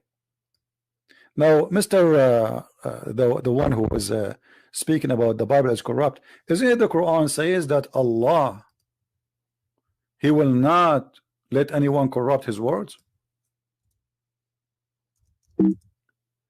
Yes or no? And is the Injil from his words?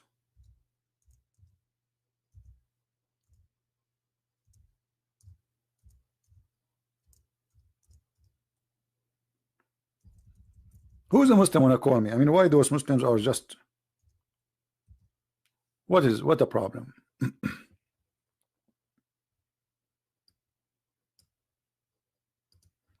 Did Allah make a false promise? Look what he said. And none can change his words. Who's talking? Allah. Is the Torah, according to Islam, is the words of Allah? Yes. So how the Quran says none can change his words, and you Muslim says the Torah has changed?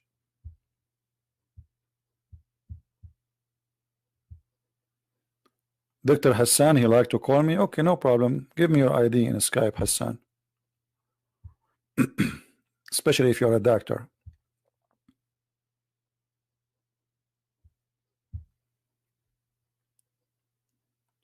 Do you see it? Nobody can change the word of Allah. That is a contradiction. Here the Muslim, they will say, oh, he meant the Quran. That's stupid, because here it says nobody can change the words of Allah.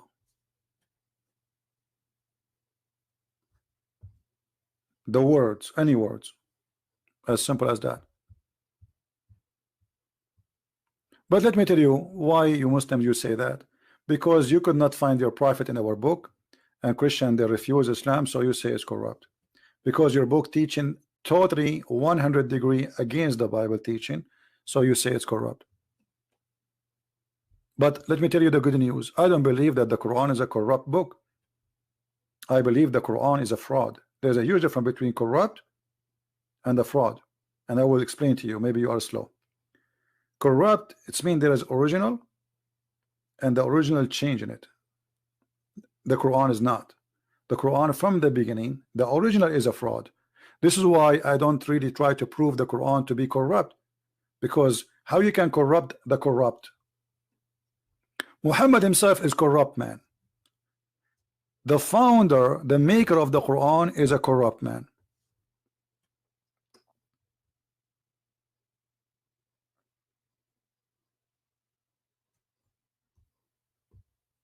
Any Muslim? Until now we have 0 Muslim to call. God who do not know where the sun set, he do not know how the baby is made, he do not know how he think the women have a sperm. I mean, what's wrong with this God? God, he think women have a sperm and the sperm coming from her ribs? What is that? God, he think that the ice is coming from mountains in heaven and he break from there and he throw it at us? So it's very obvious that Muhammad is a scam, is a fraud. This is why we don't try to prove that the Quran is corrupt, because there is no need. We have tons of proof that Muhammad himself is corrupt, and then whatever comes from the corrupt man is false.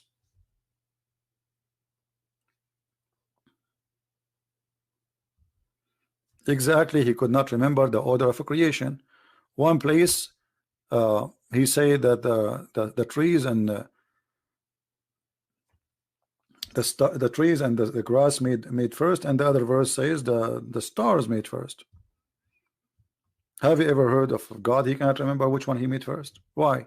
He have a short memory. He is suffering from aging. Like you get older, you start forgetting things.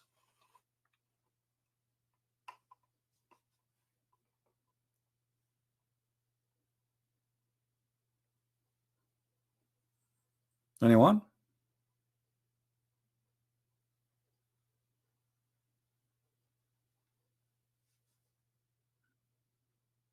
Maybe Allah, he got old and he lost his memory. You never know. I mean, things happen. Women call women dogs. That's a lie, my friend. You are a big fat liar. It is your Quran who make the women equal to poo-poo and to donkeys. You want me to show you? Here we go. And now pause for us the verse where Jesus says women are dogs. I challenge you. It's a challenge from me to you. Here we go. Feel free. I'm waiting for you to pause the verse and everybody will die laughing at you. But let me show you that your Quran saying women are equal to poop.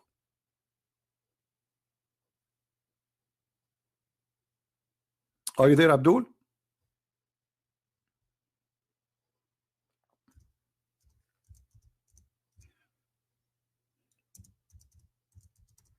Two things will make you unclean if you touch: the poop and women in Islam.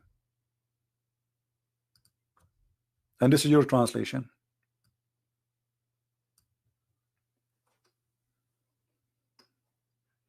Or one of you comes from the call of nature, or you have been in contact with women, that will make you unclean. Do you see it? Now pause for us the verse in the Bible, Jesus saying that women are dogs and you are a liar. The woman, she said to him, she is worshiping him. So he is quoting for her what the Jews they say. So if you don't believe in our God, so why we will throw our jewel to the dogs, our bread? She said humbly, even dogs, they take the bread of their masters. And then he blessed her. And he said to her, your faith is great. And he did what she is asking for. So you're a liar.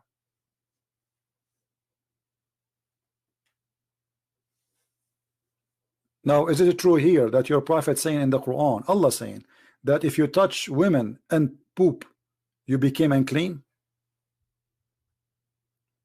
Is that right or no? And by the way, it's your prophet who made women equal to dogs. Read this.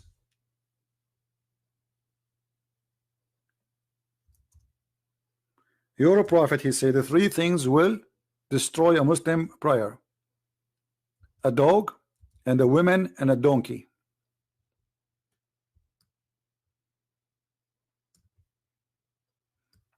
Are you there, Abdul? Is that your prophet saying that?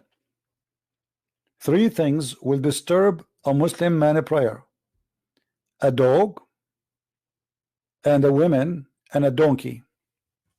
Now I want you to say I'm lying. Go ahead.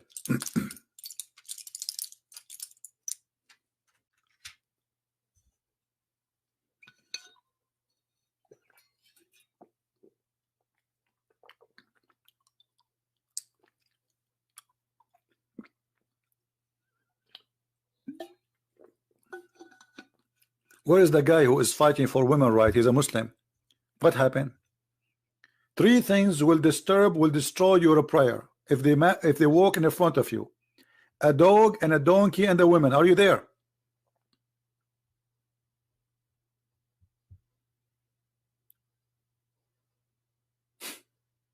So look what we found in the Quran. The Quran saying two things: if you touch them, you are unclean. Boop, your dirt when you do poo-poo, and women. And Muhammad saying three things will destroy your prayer: a dog, and a donkey, and a woman.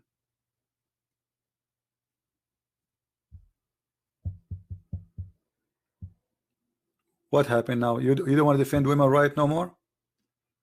I thought you are against women to be called dogs. Jesus never said women are called dogs. You see, God in Christianity is the only God he choose. That God himself, he cometh through a woman. Christians, is it true that we believe that Jesus our Lord, he is born of a woman? So if women are dogs in Christianity, as this liar he said, then how God himself he chose to be born of a woman? That is a big fat lie, my friend. You are a liar like your prophet. Shame on you.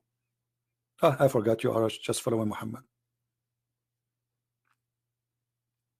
When they asked Jesus about what the women, who was going to marry this woman when they go to heaven, look what Jesus said. He said, he and she, they will not be married. They will be the same as angels, which means women and men, they will be equal in heaven. So while Jesus saying women and men are equal in heaven, your prophet was saying that your mother, she will be a sex toy in the heaven for you, somebody.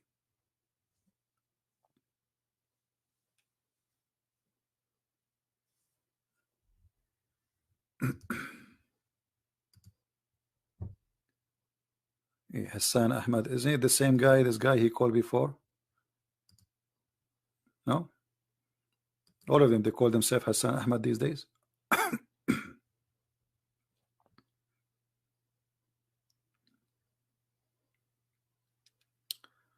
Anyone? We gave him hello, this Hassan Ahmad. He is not answering. I will give him 2 minutes. If you don't answer, I will block him. Let us give him a call.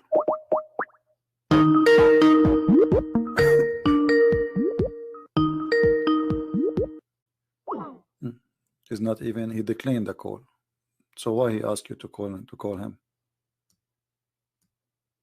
Call decline. Hassan the hero.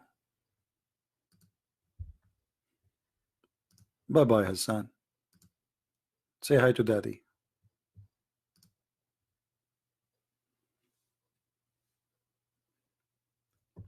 Anyone?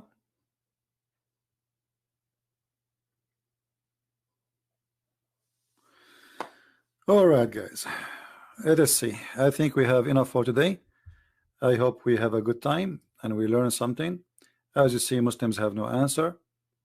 And Muslims, they are very confused people. They are following a prophet. They themselves, they say he is a false educator, which means he is ignorant, he is illiterate.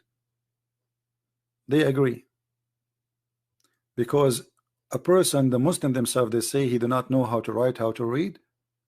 That's mean Allah, he choose an ignorant to teach us. And then Allah, he asked him, and he said to him, hold on, by the way, Allah said to Muhammad that Allah, the first he gave him, the verse says, he taught the man by the pen.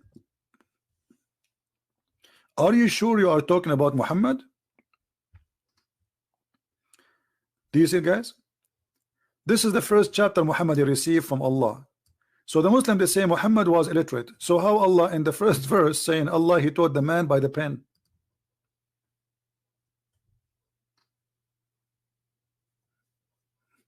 What the pen have to do with Muhammad? If Muhammad do not know how to write, how to read, and this is the first chapter Muhammad he received, Allah saying to him, Allah who taught by the pen. Stupid religion. Stupid religion. And by the way, the pen is not created by Allah. And the word pen is not even Arabic, but yet the Quran says this is a pure Arabic book. Okay, Mr. Guys, this guy, this Muslim, he's saying don't wear women clothing. Okay, so why your prophet he wear his wife clothing? The Jews, they forbid men from wearing women clothing. Do you Muslims forbid men from wearing women clothing, or your prophet he used to wear women clothing? And why he was wearing women clothing?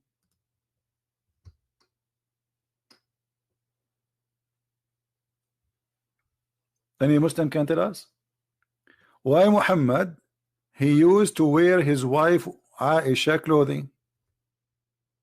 Who wanna tell us? The Jews, they don't allow cross-dressing. Muhammad he was doing cross-dressing. Muhammad he used to use eyeliner. He be like a woman and he wear his wife clothing. Are you there?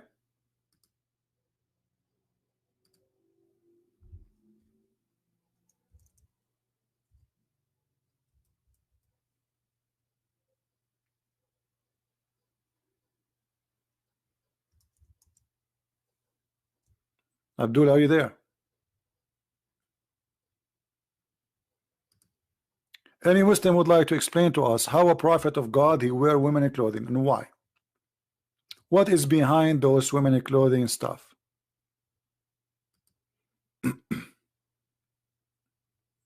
Anyone?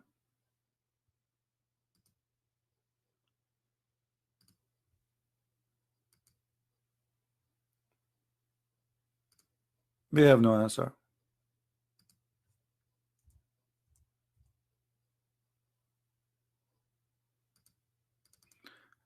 Let us show some reference.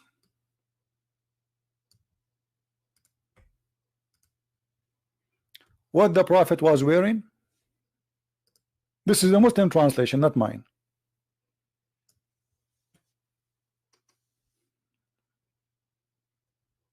Are you there, Abdul? Yes, the Jews don't allow anyone to wear women clothing.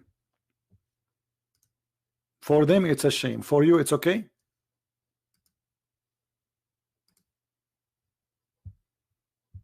I want an answer from you. You are the one who's against the teaching in the Old Testament saying don't wear women clothing.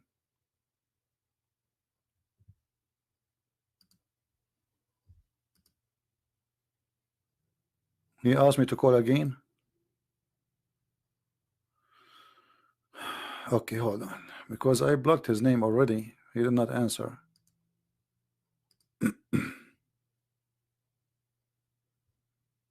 Let me find his name now.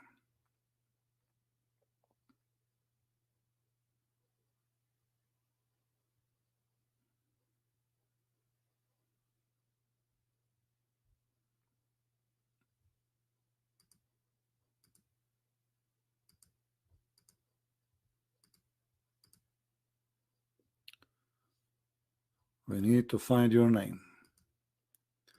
I hope now we will not call him and he will not answer again.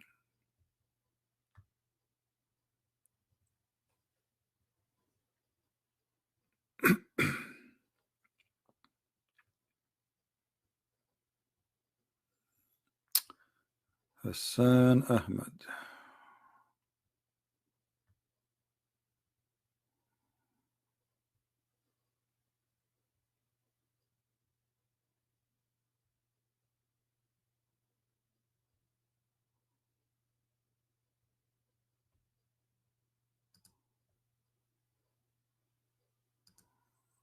All right.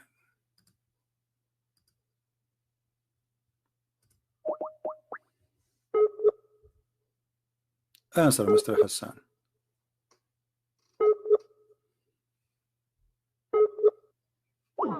He's not there. Hassan Ahmed.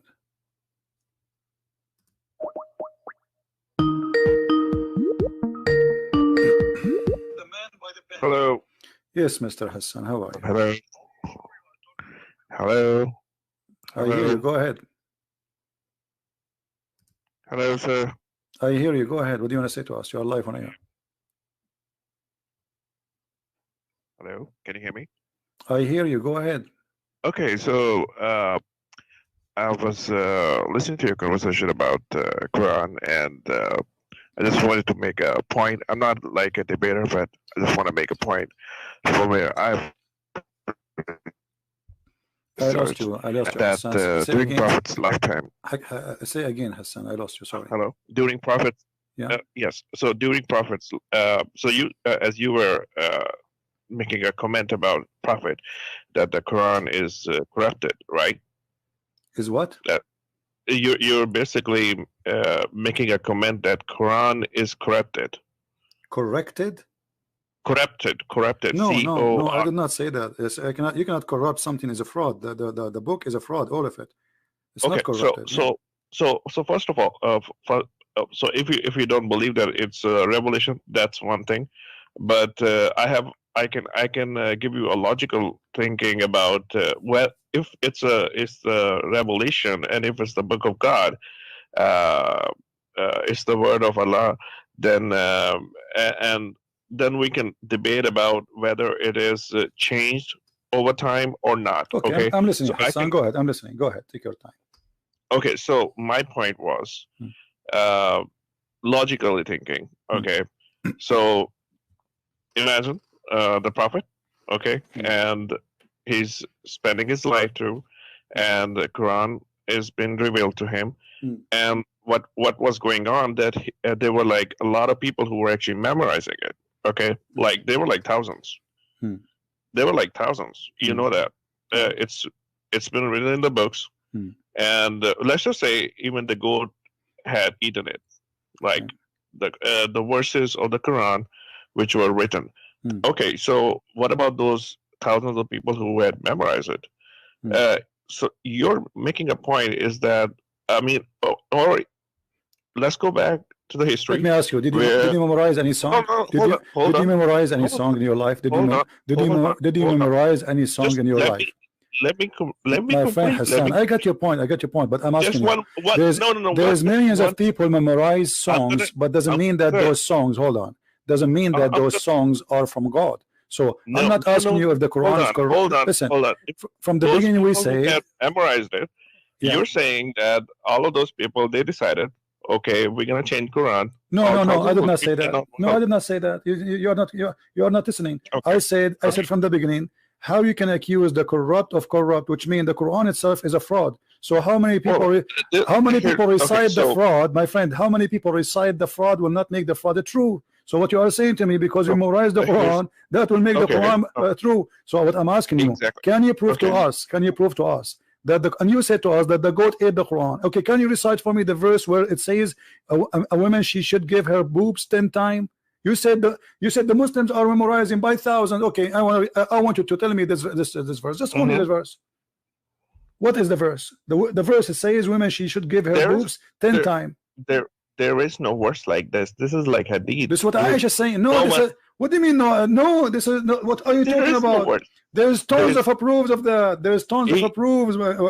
Listen, even Aisha, she was practicing breastfeeding for anyone when I enter upon her. She ordered her nieces, her sisters to do breastfeeding for adults for anyone when I enter upon her.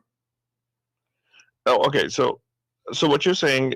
So basically, you're making a logic about like proving that I have to find these verses in the Quran. What will it prove to you? Just they give prove me to me this that answer. that your claim of thousands of people reciting the Quran that will make it legitimate. No, not reciting Quran, memorizing Quran. Memorizing, actually, because at that reciting, time. my friend, reciting is a word meaning memorizing. You speak English better than me, because recite what you memorize. So they recite what they memorize, and Okay. that supposedly, according to your logic, will make the Quran accurate. But here we go. We have your prophet receiving verses from Allah saying a Muslim woman she can and she should give her boobs 10 different times. Okay, sir. And, let me just clear one thing. It's like you're comparing the iPhone with an Android. Okay, here's the thing. Imagine if which one is iPhone and which is Android? Your prophet is the iPhone. Your prophet is the iPhone.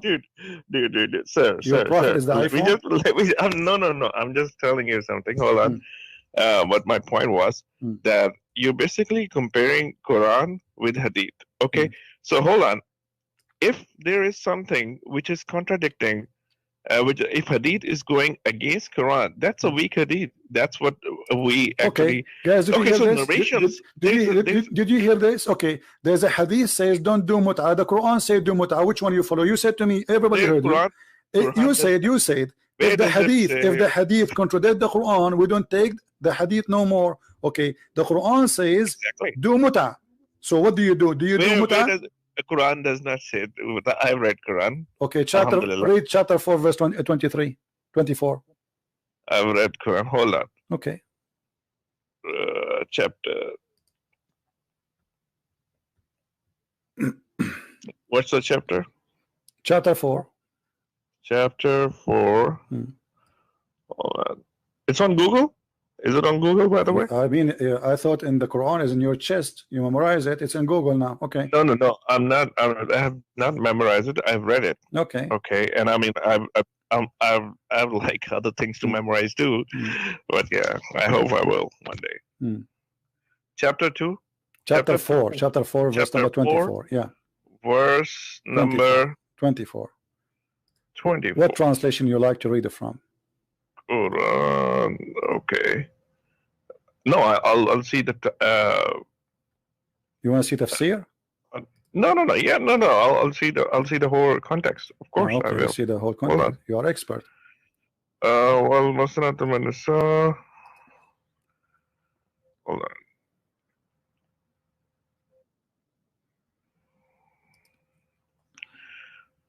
Okay, and also prohibited to you are all married women except those your right hand possesses. Okay, so what's wrong with this? No, it says mastamta'tum bihi. This is muta. The word muta is coming from me. Istamta'tum. You don't speak Arabic, don't you? I don't speak Arabic, but I know how to read Arabic. I can read it. You don't speak Arabic, but you don't know. You know how to read Arabic. That's funny. What does that mean? Yeah. Okay. Well. Okay. Muhsanat. You are reading in your own language. You are reading your own language, the Arabic, but this is not Arabic. We know how that works. Now look, this is the interpretation. Which interpretation you like me to show you? Which one is your scholar, favorite scholar? I don't have like a favorite scholar. I can read it from here. My friend, you told me a second ago. You told me there's thousands of Muslims who memorize the Quran. Okay, this is Ibn Abbas, the cousin of your prophet. He was living in the time of Muhammad. Do you agree with him? Do you agree with him or not? Just hold on. Just tell me the translation. I want to. It's in the front of you. It's in the front of you in the screen. Okay, I'm trying. I'm reading it in English actually. Sahih International wal muhsanati min an-nisa ila. Is this the same one? What's Sahih International? Sahih International is a translation for the Quran, not interpretation. What interpretation you like to read? I'm not reading the interpretation, right? Okay. Just reading the interpretation words because you see, in order to not to waste your time and my time, Mr. Hassan, Can you give me interpretation for the verse? What is the scholar we should read it from? Ibn Abbas, Al-Jalalain, Al-Qurtubi, Ibn Kathir, who? So scholars or Quran? Which one is more? Oh, so now scholars are garbage. And no. Hold on. I'm saying, hold on. My friend, Sir. I'm saying scholars because they are the one who they are in charge of explaining the Quran to you.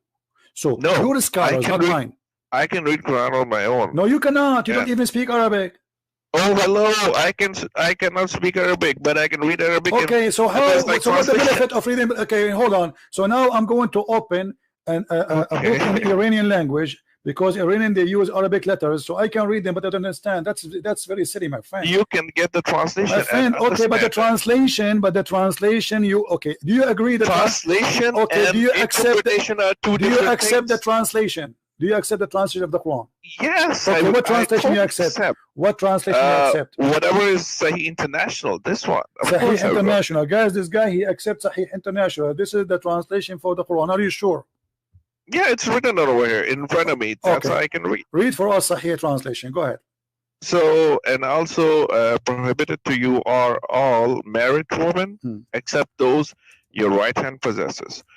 This is the decree of Allah upon you, and lawful to you are all others beyond these, provided that you seek them in marriage with gifts from your property, desiring chastity, not unlawful sexual intercourse. Full stop. Okay. So for whatever you enjoy of marriage from them, all right, give them their due compensation as an obligation, and there's no blame upon you for what you mutually agree to beyond the obligation. Okay. Indeed, Allah is ever knowing and wise. So So this is the interpretation of the verse. All right. So where does it say mata? Does it say? Did you see the word enjoy? Yes. Okay. Yes. That joy is a full marriage or temporary marriage? Where does it say? Okay. So for whatever you enjoy of marriage from them. My friend, no. Hold on. No. Read. Yes, I'm reading. It says this is here is about what is lawful for you, and Muhammad is counting what is lawful for you. What is lawful for you is to rape women they are married who they are slaves. Do we agree in that? Yes, you can marry the not marry them, to rape them. Don't say marry. No, it's not rape. They are married. How you marry women? They are married. They are married. They are married. It's in the front. You are the one who chose the translation, not me. You are the one who said this. Yes. Okay. Yes. It says it's forbidden for you to women who they are already married, except. Yes. Of course. Okay. Of course. So except what? Except your right process. Exactly. Okay. Let me ask you. Muhammad, when he says it's lawful for you women already married. How you can marry unmarried women according to you? No, it says and married women except those your right hand possesses. Thank you. So married women are forbidden except married women who they are slaves. Oh, dude, there's like written in Abdul. This is you see, hello. I don't like stupid. No. Listen. You're basically don't make me hang up on you because you are a kid. Do you like us to see scholars? I'm not a kid. I'm a 34-year-old person. If you are not a kid, then accept. The translation says it's forbidden for you all married women except. Do you speak English or not? All married. This is your translation. All married women are forbidden for you except slaves. In front of your eyes. Okay, listen. So let me ask you. Why? Okay, Hassan. Just to make it short. Why all the scholars of Islam agree with me against you? Give me a reason. No, they don't agree with you. Here we go. Okay, they agree with me probably. No, let us take it one by one. Here we go. Are you sure? If I approve it, you apologize and you say clearly that you are a silly, stupid dude claiming knowledge. Are you willing? Okay. See, here's the thing. You're basically using a foul language. No, I'm not. Because you're a liar. Here we go. Those are the scholars. Choose one for me. Anyone. All of them. Why would? I have I'm this. just Listen, reading the Abdul. Listen, translation. listen. Why do you You need are to a silly. bother You are now? a silly, stupid. Again, I say it. I'm not calling you Dude, names. you're You such a are, scholar who's because using then the you best have language. to accept Dude, a scholar. where are your What a manners? Where are scholar you your accept? Give me a name. where are your manners? Grow up, man. You are a Muslim. Grow You up, speak about man. manner. You're running a YouTube channel. You're a prophet. Your prophet says, nice. "Shut up, shut up." You don't want to talk. Your prophet says, if you talk about manner, the one who is proud about his heritage, tell him to go and bite the penis of your father. And you are talking about manner? I did not say to you, go and bite the penis of your father. I am not the one who says, go and suck the clitoris of your mother. Your prophet did. And you are talking about manner? And when I say to you, and I will call you again, I want you to show me a scholar agree with you. It's a challenge. Don't keep talking. Now, here we go. In this website, we have thousands of scholars explaining the verses. I challenge you to find one of them agree with you, and I will call you back.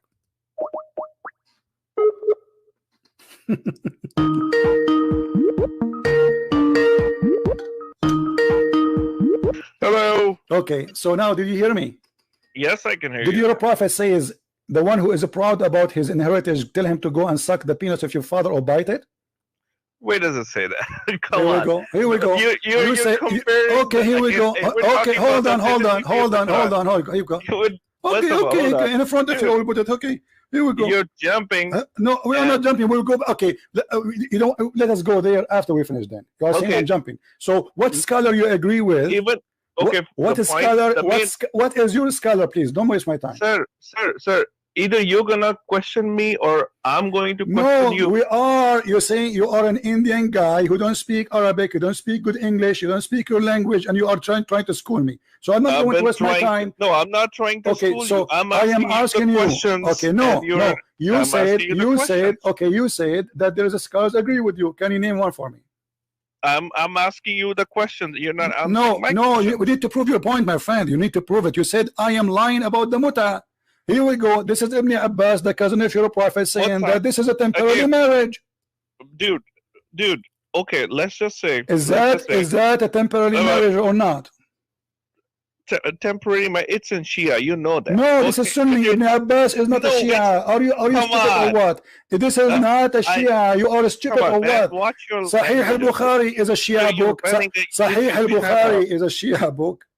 Dude, it doesn't. Sahih al-Bukhari is a Shia book. Is Sahih al-Bukhari a Shia book? I'm reading in front of you. Sahih International people, just Google get the lost. words. Don't call me again. Just get lost. You are a stupid idiot. All the Muslim scholars and people are laughing at you. This is why you don't want the scholars to explain it. And you said if something against the Quran, you will not accept it. The Quran, all of it, all the scholars of Islam says this is about temporary marriage. For a marriage for an agreed limited period of time. Who is talking? Ibn Abbas. Ibn Abbas is a Shia. What about Ibn Kathir? Ibn Kathir is a Shia. Al-Tabari is a Shia. Al-Qurtubi is a Shia. You are a stupid idiot. Al-Bukhari is Shia. Shame on you, stupid idiot. The Shia, they practice the muta because there's no verse in the Quran forbid that. And you actually agreed with them because you said if any hadith against the Quran, we should not follow the hadith. Well, the Shia, they say the same. There's hadith saying the muta is forbidden, but in fact there's hadith saying the muta was a practice, still practice after Muhammad, and we can find tons of them. So this guy, he don't want to read his scholars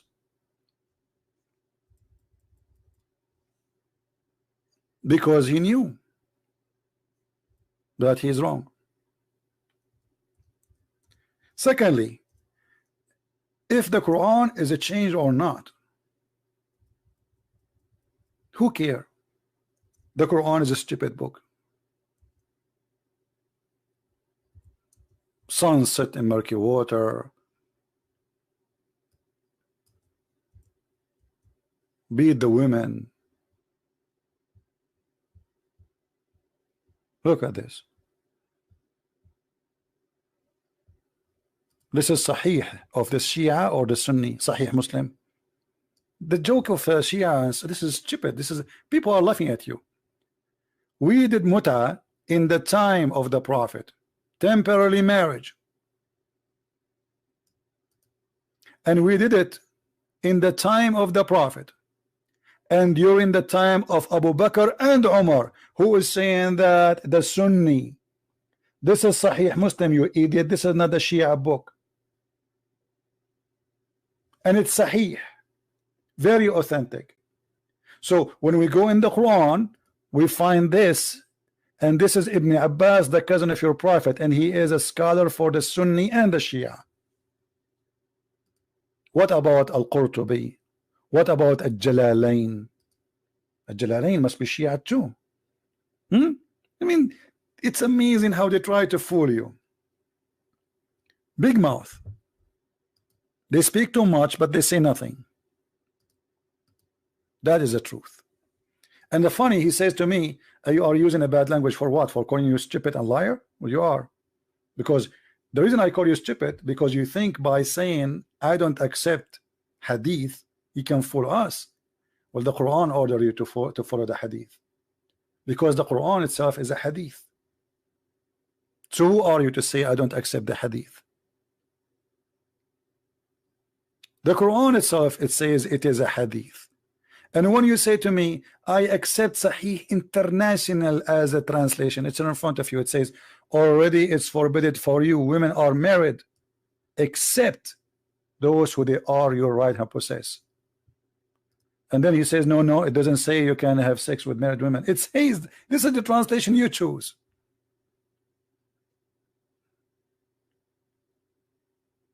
Oh, we can go now to Ibn Kathir, all the Sunni scholars. Not a single one of them agree with you.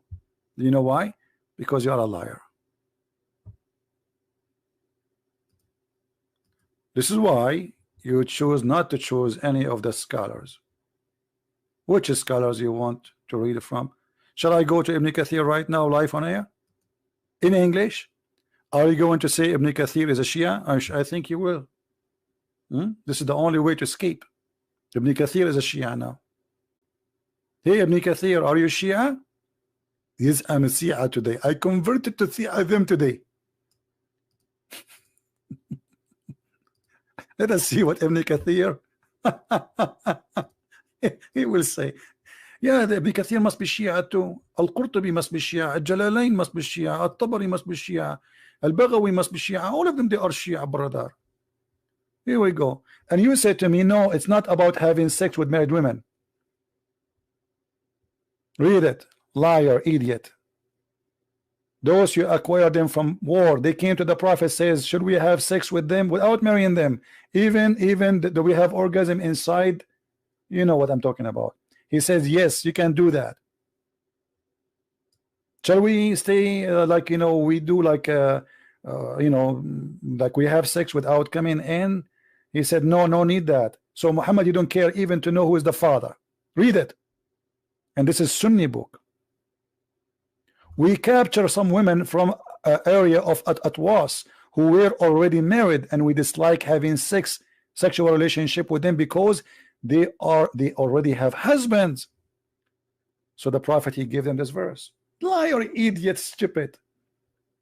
Stupidity is ashamed of you because you are not stupid enough to join. You are more than stupid. You are like mentally ill. And then here, let us see about the muta. Huh? So with those among you who have enjoyed, give them require do, means to enjoy sexually, surrender to the blah, blah, blah, blah, blah, blah. And then he says, read, you idiot. This is Ibn Kathir. So those among you who have enjoyed them, give them. They require do, was revealed about the mut'ah marriage. A mut'ah marriage. This is why you don't want to read the scholars, and you claim, lying, that the scholars agree with you. You are a fraud, like your Prophet. Do you see it, how we prove it easy? So why you are lying to yourself? You only talk about hadith. I'm not talking about hadith, you idiot. This is the Quran. This is hadith now. All this time we are reading this verse and this is hadith now.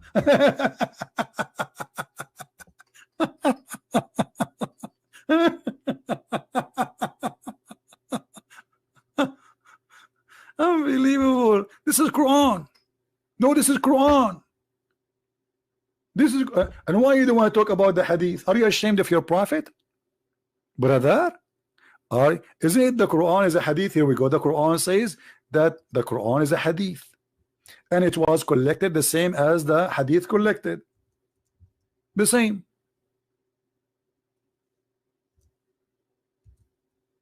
All the Quran is a hadith. Here we go. Chapter 4, verse 42. Quran is a hadith. 487.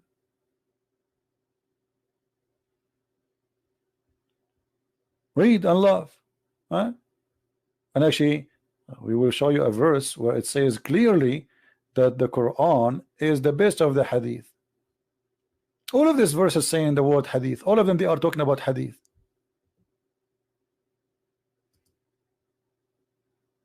All those verses, it says the Quran is a hadith.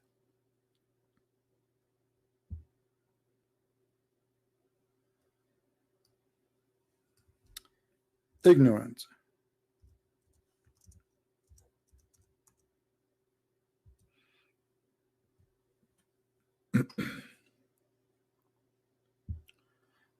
Any Muslim? No, hadith not means saying. Hadith is a speech mention.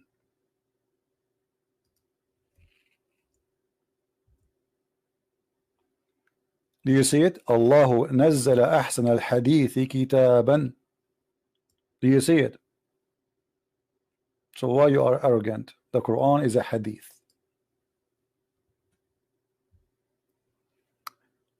And by the way, the Quran should not be collected by the Muslims. Look what the Quran says. Inna alayna jam'uhu wa qur'anuhu. It is on us, Allah saying, to collect the Quran and to recite the Quran. So where is the Quran today, which collected by Allah?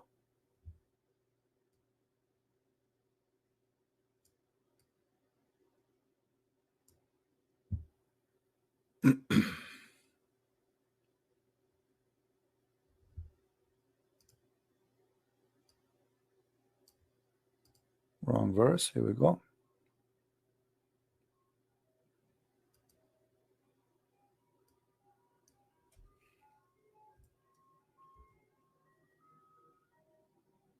Inna alayna. The search engine is stupid. Okay, here we go. Chapter 75, verse 17. It is on us to recite the Quran and to collect the Quran. And look at the translation here. Indeed, upon us is collection, and put between two brackets in your heart. In your heart. See how they try to between two brackets in your heart. How it is a book and it is in your heart, and people will die. It doesn't say in your heart. That's a false translation. You change the translation, the word in your heart disappear. Why? Because it's a fraud, as usual. What is in your heart? Huh? Just change the translator. Liars. There is no honesty. We believe all people born Muslim. That's another stupid. I agree with you. All Muslims are born Muslims, because when you are a Muslim, you know, when you are born, you eat even your poo-poo. Okay, that's me. You are ignorant. So you are a Muslim and you stay Muslim. But the difference is that somebody, he is a baby, he eat his poo-poo when he is a kid, but when he grow, he understand that this is wrong. In your case, you keep doing it. This is why the Prophet, he ordered you to drink camel urine, and you think it's a holy order. So when you are a kid, you are a Muslim, you drink poop, you eat poop, or you drink piss.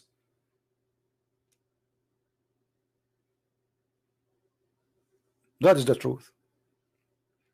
And by the way, everyone is born as a Muslim. Correct, guys? He just said, Muhammad, he said, but this is in the hadith. So he don't want me to talk about the hadith, but they quote the hadith for me. And as long everyone is born as a Muslim, so why a newborn baby he will go to hell? Look at this hadith. You just said something very important.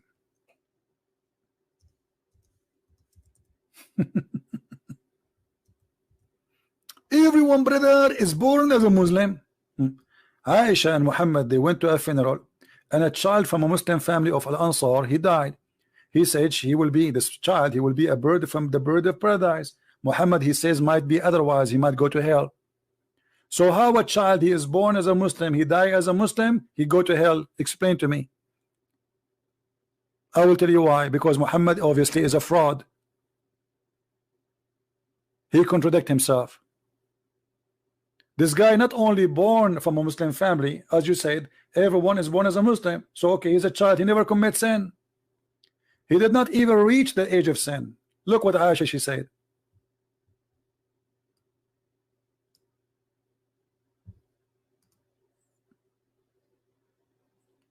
Okay, guys, this is because Muslim go to submission. What this guy is talking about? It's a kid, it's a baby. You just told me yourself that everyone born is a Muslim.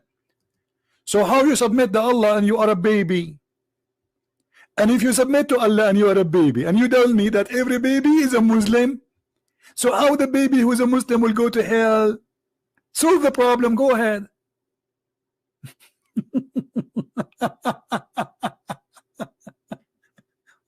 What a stupid cult. A brother and sister, every person is born as a Muslim.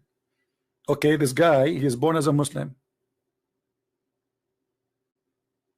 There is separate taste after life. Guys, there's a taste after life for the baby. They will take the baby to nightclub and they will say to him, do you like to drink camel urine or you like to drink whiskey? If he accept whiskey, he go to hell. If he accept camel urine, he will go to heaven. And just go. Let your dad talk to me, idiot. After life, there is a test for a baby. Have you ever heard of a stupid cult like this? After life, the guy, he die. But isn't it the Quran says that Allah will judge you until your last breath, and then after that there's no, that's it? This is against the Quran, you idiot.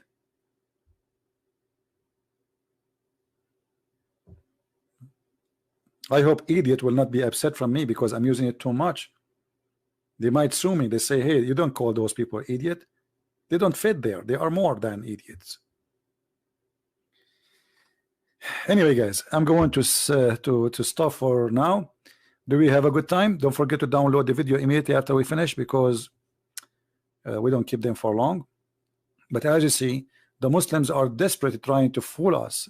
You know, like we show you how Mr. Hassan lying openly about his book and trying to prove to us reservation of the Quran by saying that we memorize the Quran, but he himself do not memorize one verse. And not only that, the reason for the Quran to be collected because Muslims were dying and left and right, and Uthman ibn Affan himself, he burned all the other Quran. Why? Because they are different. If they are the same, we don't burn them. If we have the same books, if we say we have 10 Quran and all of them they are exactly the same, why wouldn't I burn them? He burned them all. And he made his own version. And by the way, they don't have even the book of Uthman. What they have today is recitation of Hafs according to Uthman,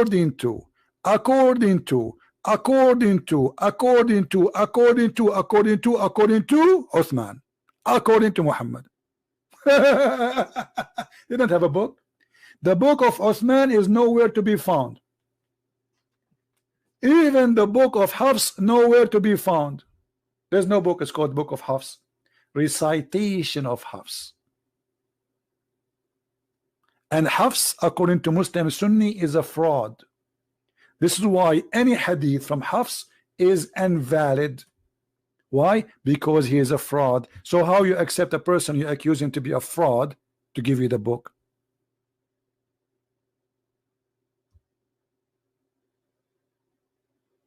Hafs accused by Muslim Sunni, not Shia, that he is a fraud and he is a thief. and he is a liar. If I type right now in Google, give me a second, in the front of your eyes, just to show you what the Sunni they say about Hafs.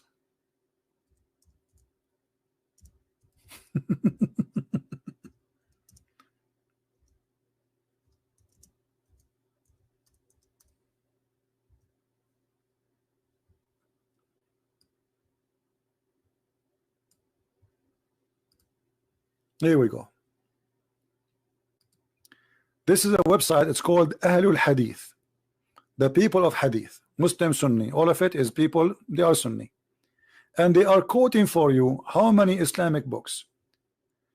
The one who is posting, I choose, I mean, anything in the internet. Abu Abdullah Ar-Riyani, Multaqa Ahl al-Hadith. This is the website. All right. It says, oh, you know what? Let me translate the page for you to English. Why I want to do that? I mean, where is translation? It doesn't appear. I think I have to use Google. Yeah, I think I need to open it in Google browser. Okay, hold on. Let us open it in Google.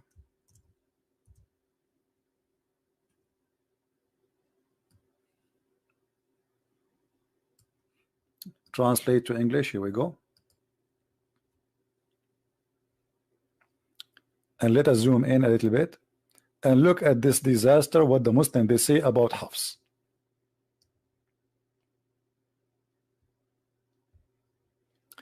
I saw that Hafs ibn Sulaiman said blah blah blah blah blah. Okay, no, blah blah blah blah blah blah blah. You can read, and then you will see. Let me you know, just to make it simple.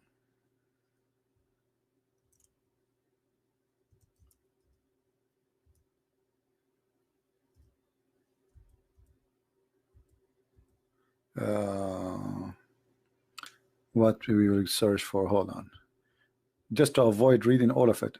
But all of them, they say that he is not trustworthy, he is a liar, he is a fraud, they do not accept his hadith.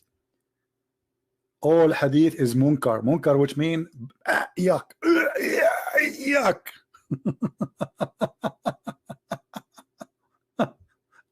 All the hadith are not only da'if, actually this is not a great translation, it's rejected.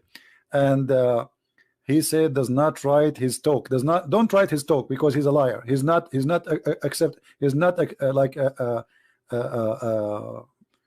you know, credible to write. He make up stories.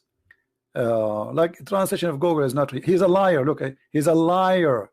He make up hadith. Do you see it? He's a liar who make up hadith.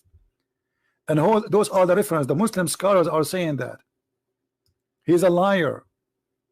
All those references saying one thing, that Hafs is a fraud. He used even to steal books, and he write it and make it in his name.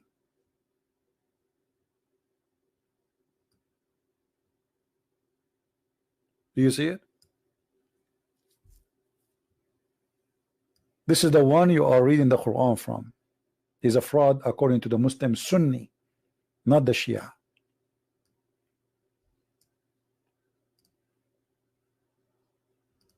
But you know, for me, I don't focus on those things, because who care if the Quran changed or not, if the goat ate the Quran or not.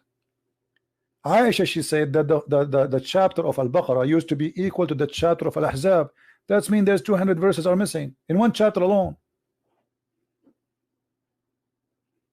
Umar ibn al-Khattab, he said, and this is a Sunni hadith, not Shia, that the Quran was 1,025,000 letter, I think, which mean 1,025,000 letter, as I remember the hadith.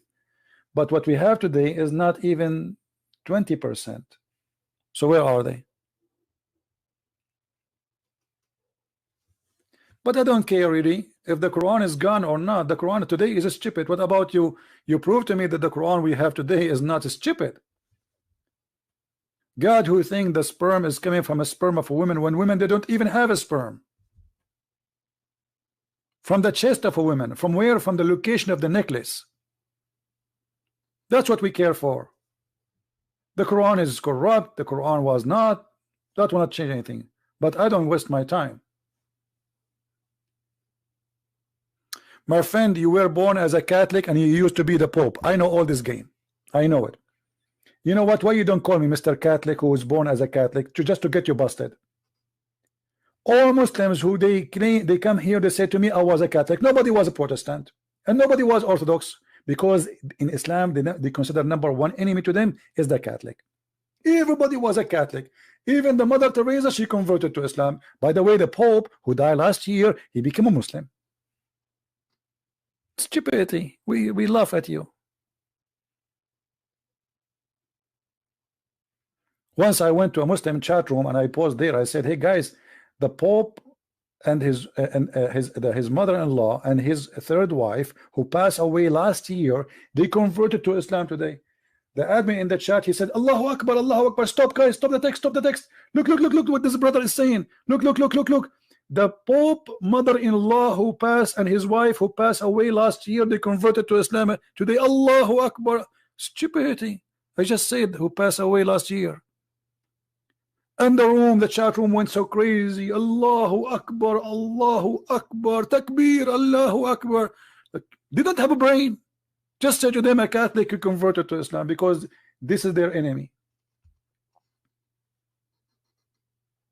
She passed away last year, and then one of them, he says, brother, he says passed away last year. How this happened?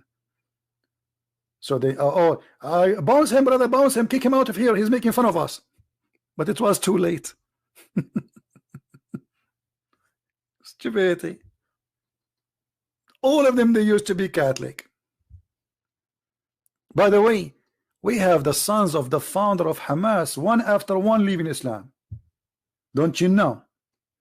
We have millions of Kurdish and Persian and Arab are leaving Islam. Don't you know? We have the Prophet wife who left Islam. Don't you know? Isn't it true that the Prophet wife who left Islam and she became a Christian? Imagine.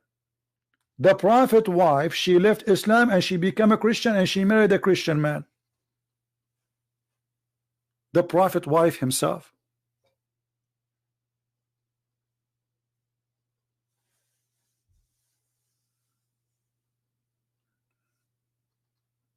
Maybe we should make a video about this topic. We don't talk about it usually.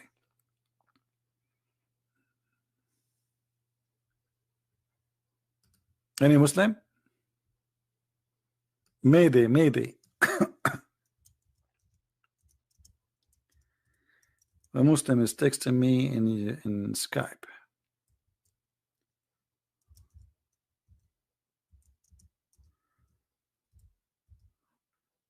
There we go. We just got somebody who want to leave Islam.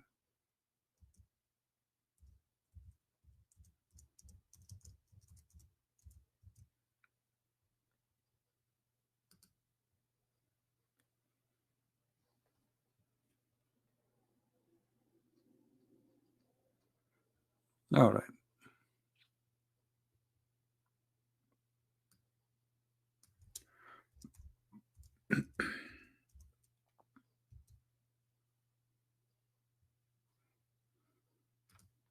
All right, guys. Sorry, I wasn't looking at the chat.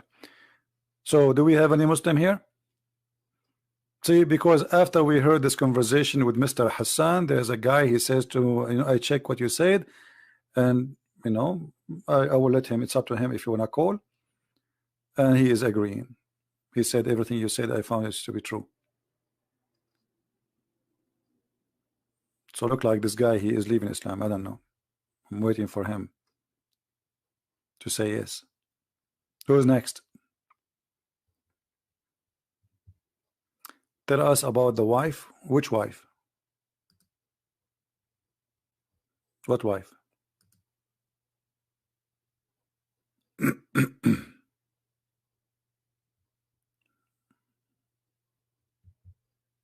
You mean the wife of Muhammad who left Islam?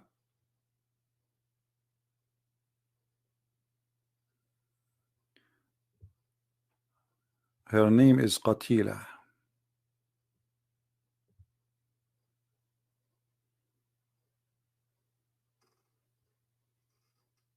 She left Islam and she gave Muhammad a big She married his enemies.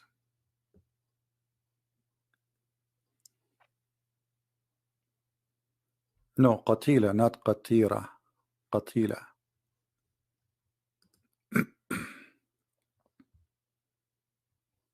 Qatila bint Qais ibn Sa'd sorry, Qatila bint Qais, her grandfather, I think his name, anyway, from the tribe of Kinda.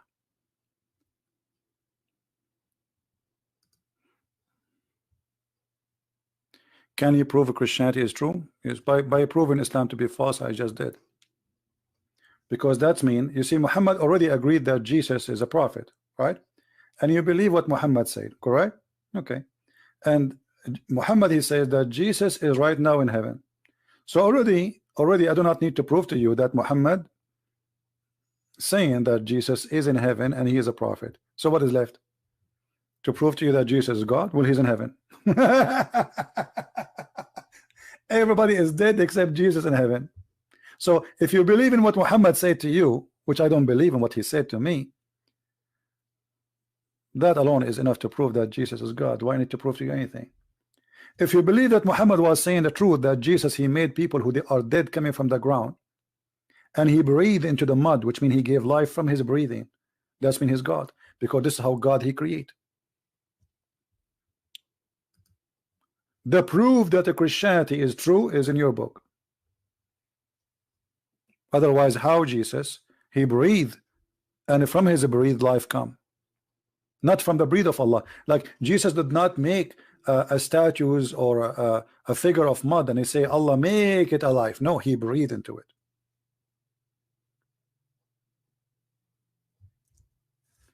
The Muslim then they say, oh, it says that by the will of Allah. Who care? This is your claim.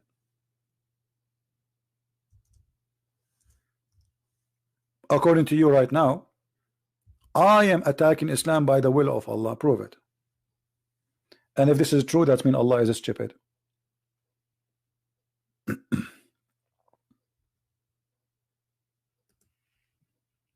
This is your Quran. Okay, the Quran says that those are signs which Allah support Jesus with.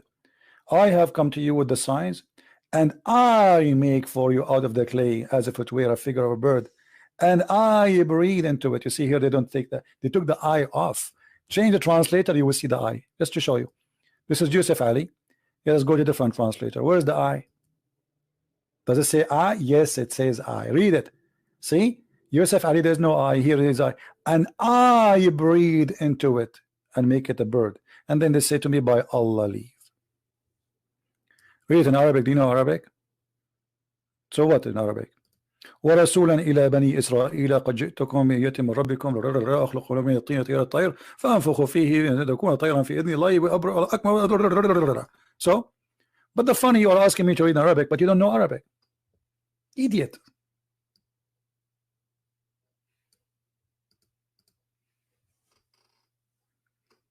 You just said that you are an ex-Catholic, so you do not know Arabic, and now you are asking me to read in Arabic. I mean, who is the fool here?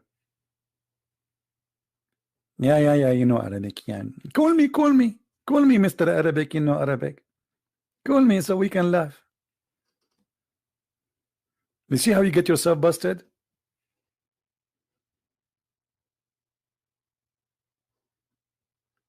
Yeah. Okay, call me. You said you are Lebanese. Okay, call me and I will ask you a very simple question about Lebanon. Call me. A Lebanese who speak Arabic, obviously he know everything. Just call me. Can we take from your time a moment, Mr. ex-Catholic? Not yours.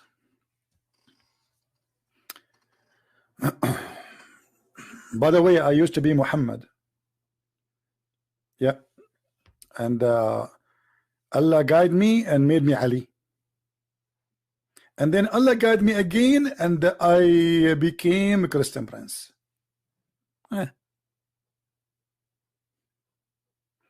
Like Mirza Ghulam, he was married for 3 years and then Allah, he made him Jesus. This is what the Ahmadiyya believe in. that Ahmad Mirza Ghulam was Mary, the mother of Jesus, for 3 years. He transformed the gender, transgender, you know. He was Mary, he became Jesus. 3 years he was Mary. And then one day he woke up in the morning, he found himself Jesus. And this is a religion, more than 30 million, they follow it from the Muslims. You Muslims follow anything, like a chicken following anything, like a baby chick, when he came out of the egg, anything move in the front of it, even if it's a cat going to eat him, you follow it.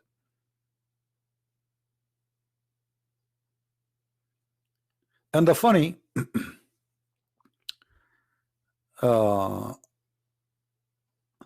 you will embrace Islam. I embrace Islam already every day. Don't you see? I do what Jibril do. I embrace Muhammad and I squeeze him. Mr. Free, have you ever heard of a prophet he been squeezed to be activated? Free, why you don't call me and explain to us, if Muhammad is a prophet of Allah, why the angel did not say to him assalamu alaikum and he starts squeezing him? I want to know what the secret behind the squeezing. Do you know?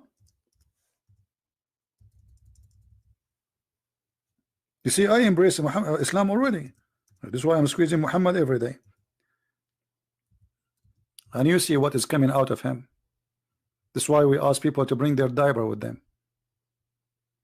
Here we go. You're a prophet saying that a man, he came to him, he did not say assalamu alaikum, and he started squeezing him forcefully, and he said to him, read. But the prophet do not know how to read. Look like the angel, he do not know that the prophet do not know how to read. So he squeezed him again, and the prophet, he said, I cannot read it. You know, like, and then he squeezed him for the 3rd time. I mean, everything in Islam is a 3. The first thing happened to Muhammad was a 3. But they are against Trinity. Anyone can tell us why he squeezed Muhammad 3 times? Is that in the name of the Father, the Son, the Holy Spirit? And what the angel was expecting from the squeezing to come out? What is exactly the purpose of the squeezing? There is a clear evidence that a human invent gods. Human have invented many gods. What you invented? Allah. Here we go. You never saw Allah. You have a prophet who tried to commit suicide many times. Look at this, the same hadith. Here we go. And this is Sahih al-Bukhari. The prophet, when Waraq ibn Nawfal, he passed away, he became so sad and he intended to throw himself from the top of the mountain many times. Do you see it? You have a crazy prophet. If you search right now why someone will intend to throw himself or to kill himself, either he lost hope or he is mentally ill, like something happened, a disaster happened in his life. This is a prophet of God. He just started to be a prophet. Why want to throw himself from the top of the mountain?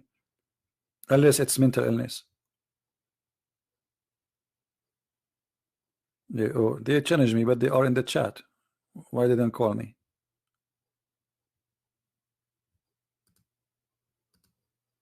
Anyone want to tell us why Muhammad tried to throw himself from the top of the mountain? Isn't it Muhammad, he said, the one who tried to kill himself as suicide, not suicide bomber, suicide, which means not to kill the enemy, just to kill himself, he will enjoy hell forever? So why Muhammad trying to enjoy hell forever?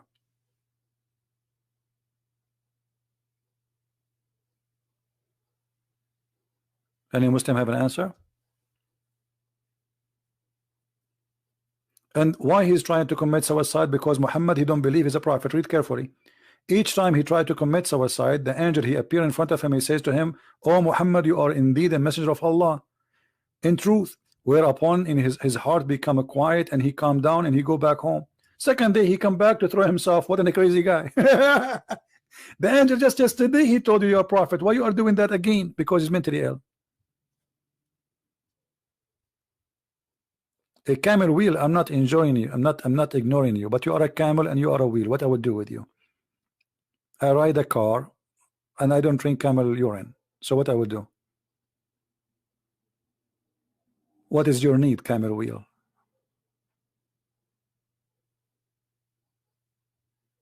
Any Muslim have an answer? And the funny, by the way, I mean, the story here is kind of a drama, because look what happened. Muhammad, he climbed the mountain. This is Muhammad. Muhammad, they climbing the mountain, there again, there again, there again, there again. And the mountain is so high. So like, let's say Muhammad is going to Everest. And this is the Everest mountain. Muhammad is doing hiking now. Muhammad, he keep going, keep going, keep going, keep going, keep going, keep going, here in the top of the mountain. And then when Muhammad, he arrived in the top of the mountain to throw himself, now Jibril appear and says, you are a prophet. Why you don't say that to him before he started climbing, the poor guy? I mean, you wait until the last moment. And now the poor Muhammad, he have to go down all the way. And then second day, Muhammad, he do the same. He started climbing the mountain. Muhammad now is climbing the mountain. Muhammad now is going up in the mountain. Muhammad now is going high in the mountain. Muhammad is sweating in the mountain. Muhammad is so tired in the mountain. Muhammad, he can't breathe going up to the mountain. Muhammad almost fell down from the mountain. Muhammad hold the rock of the mountain. Muhammad, he arrived to half of the mountain. Muhammad now is arrived to the top, almost to the top of the mountain. Muhammad is climbing more to the mountain. Muhammad now is arriving almost there. Muhammad now is getting ready to be there. Muhammad now is there, and then the angel appear for him, says, don't throw yourself, don't throw yourself, you are truly a prophet. Why you don't tell the guy before he leave his home, if this will solve the problem? You wait for him until he go in the top of the mountain, and the poor guy, he lost like 10 pounds every time he go. I can imagine Muhammad became so skinny then. I mean, imagine, put yourself in his shoes, I mean his panty. Climbing the mountain, every day climbing the mountain, and the angel appear only when Muhammad, he want to jump. I think the angel, he is doing that in purpose. He said like, let him go, let him go. Yeah, climb up, go up. Muhammad, continue. Go. The poor Muhammad, when he arrived to the top, the angel, bingo. Hey Muhammad, Habibi Muhammad, don't jump Muhammad, you are truly a prophet. And the prophet, he says to him, really? I'm a prophet? He says, yeah, truly you are a prophet indeed, brother. And then the prophet,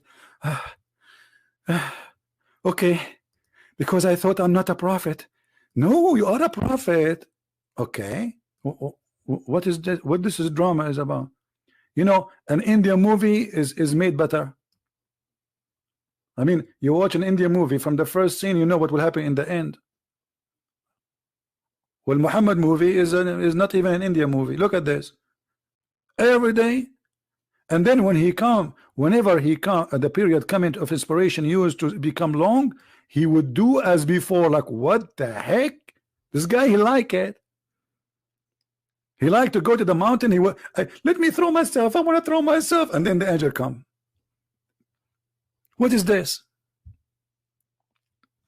I mean, the director of this movie is horrible. Come with the better story. Where is Muhammad? In the top of the mountain.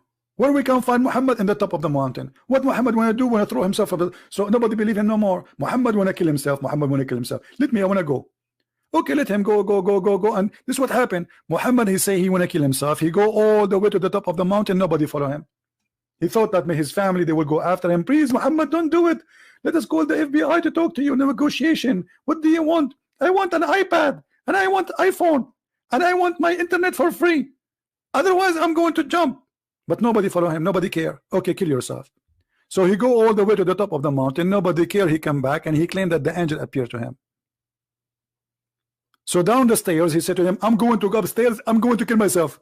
Nobody care. His wife did not follow him. His family did not follow him. Okay, Muhammad, go. Go, Muhammad, go. Because they knew he's a potato. He will not. He say things nobody. He don't mean it.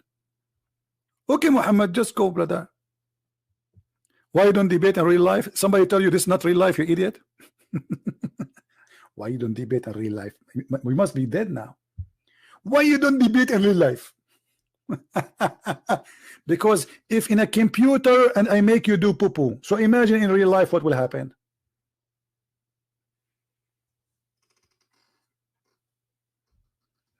If we are just using a computer, what will happen in real life?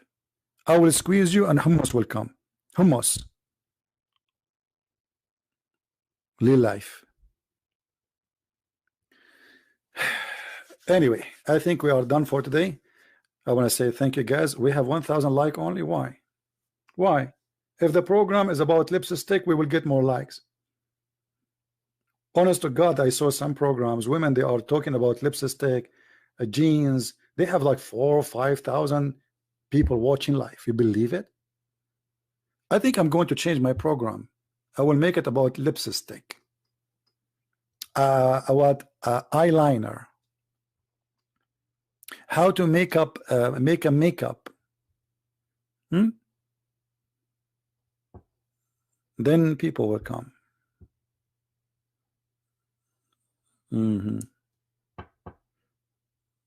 Yeah. Oh, you know what? I found a solution to make you watch me more. Guys, if you don't come tomorrow, I'm going to climb the mountain. Okay?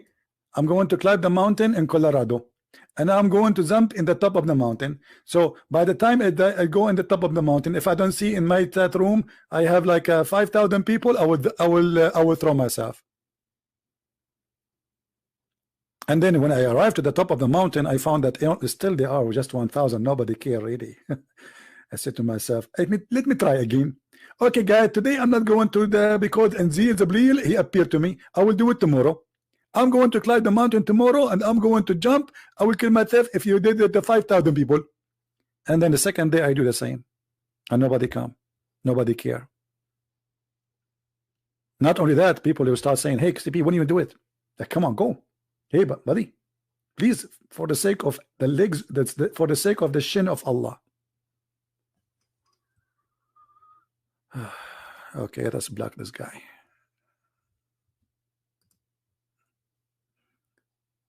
Anyone who will flood the text, we will block you. It's very easy. Take us one click. It takes us only one click. This is how easy it is. Anyway, guys, thank you very much for being here. If you like this video, don't forget to download it before the video throw himself from the top of the mountain. And if he throw himself from the top of the mountain, then it's going to be very hard to put it together. So, brothers and sisters, if you believe in Allah, brother, and you believe in his heaven and his prophet who tried to throw himself many times, brother, download the video and share it with everybody so we can learn how we can throw ourselves from the top of the high mountain, for it is very, very nice, very beautiful. Here we go. The prophet was trying to learn how to fly. It's very much of adventure. Very much. Thank you very much for being here. May the Lord bless you. And we see you again. Christ is Lord. Islam is false. And we prove it every day. Take care. Bye-bye.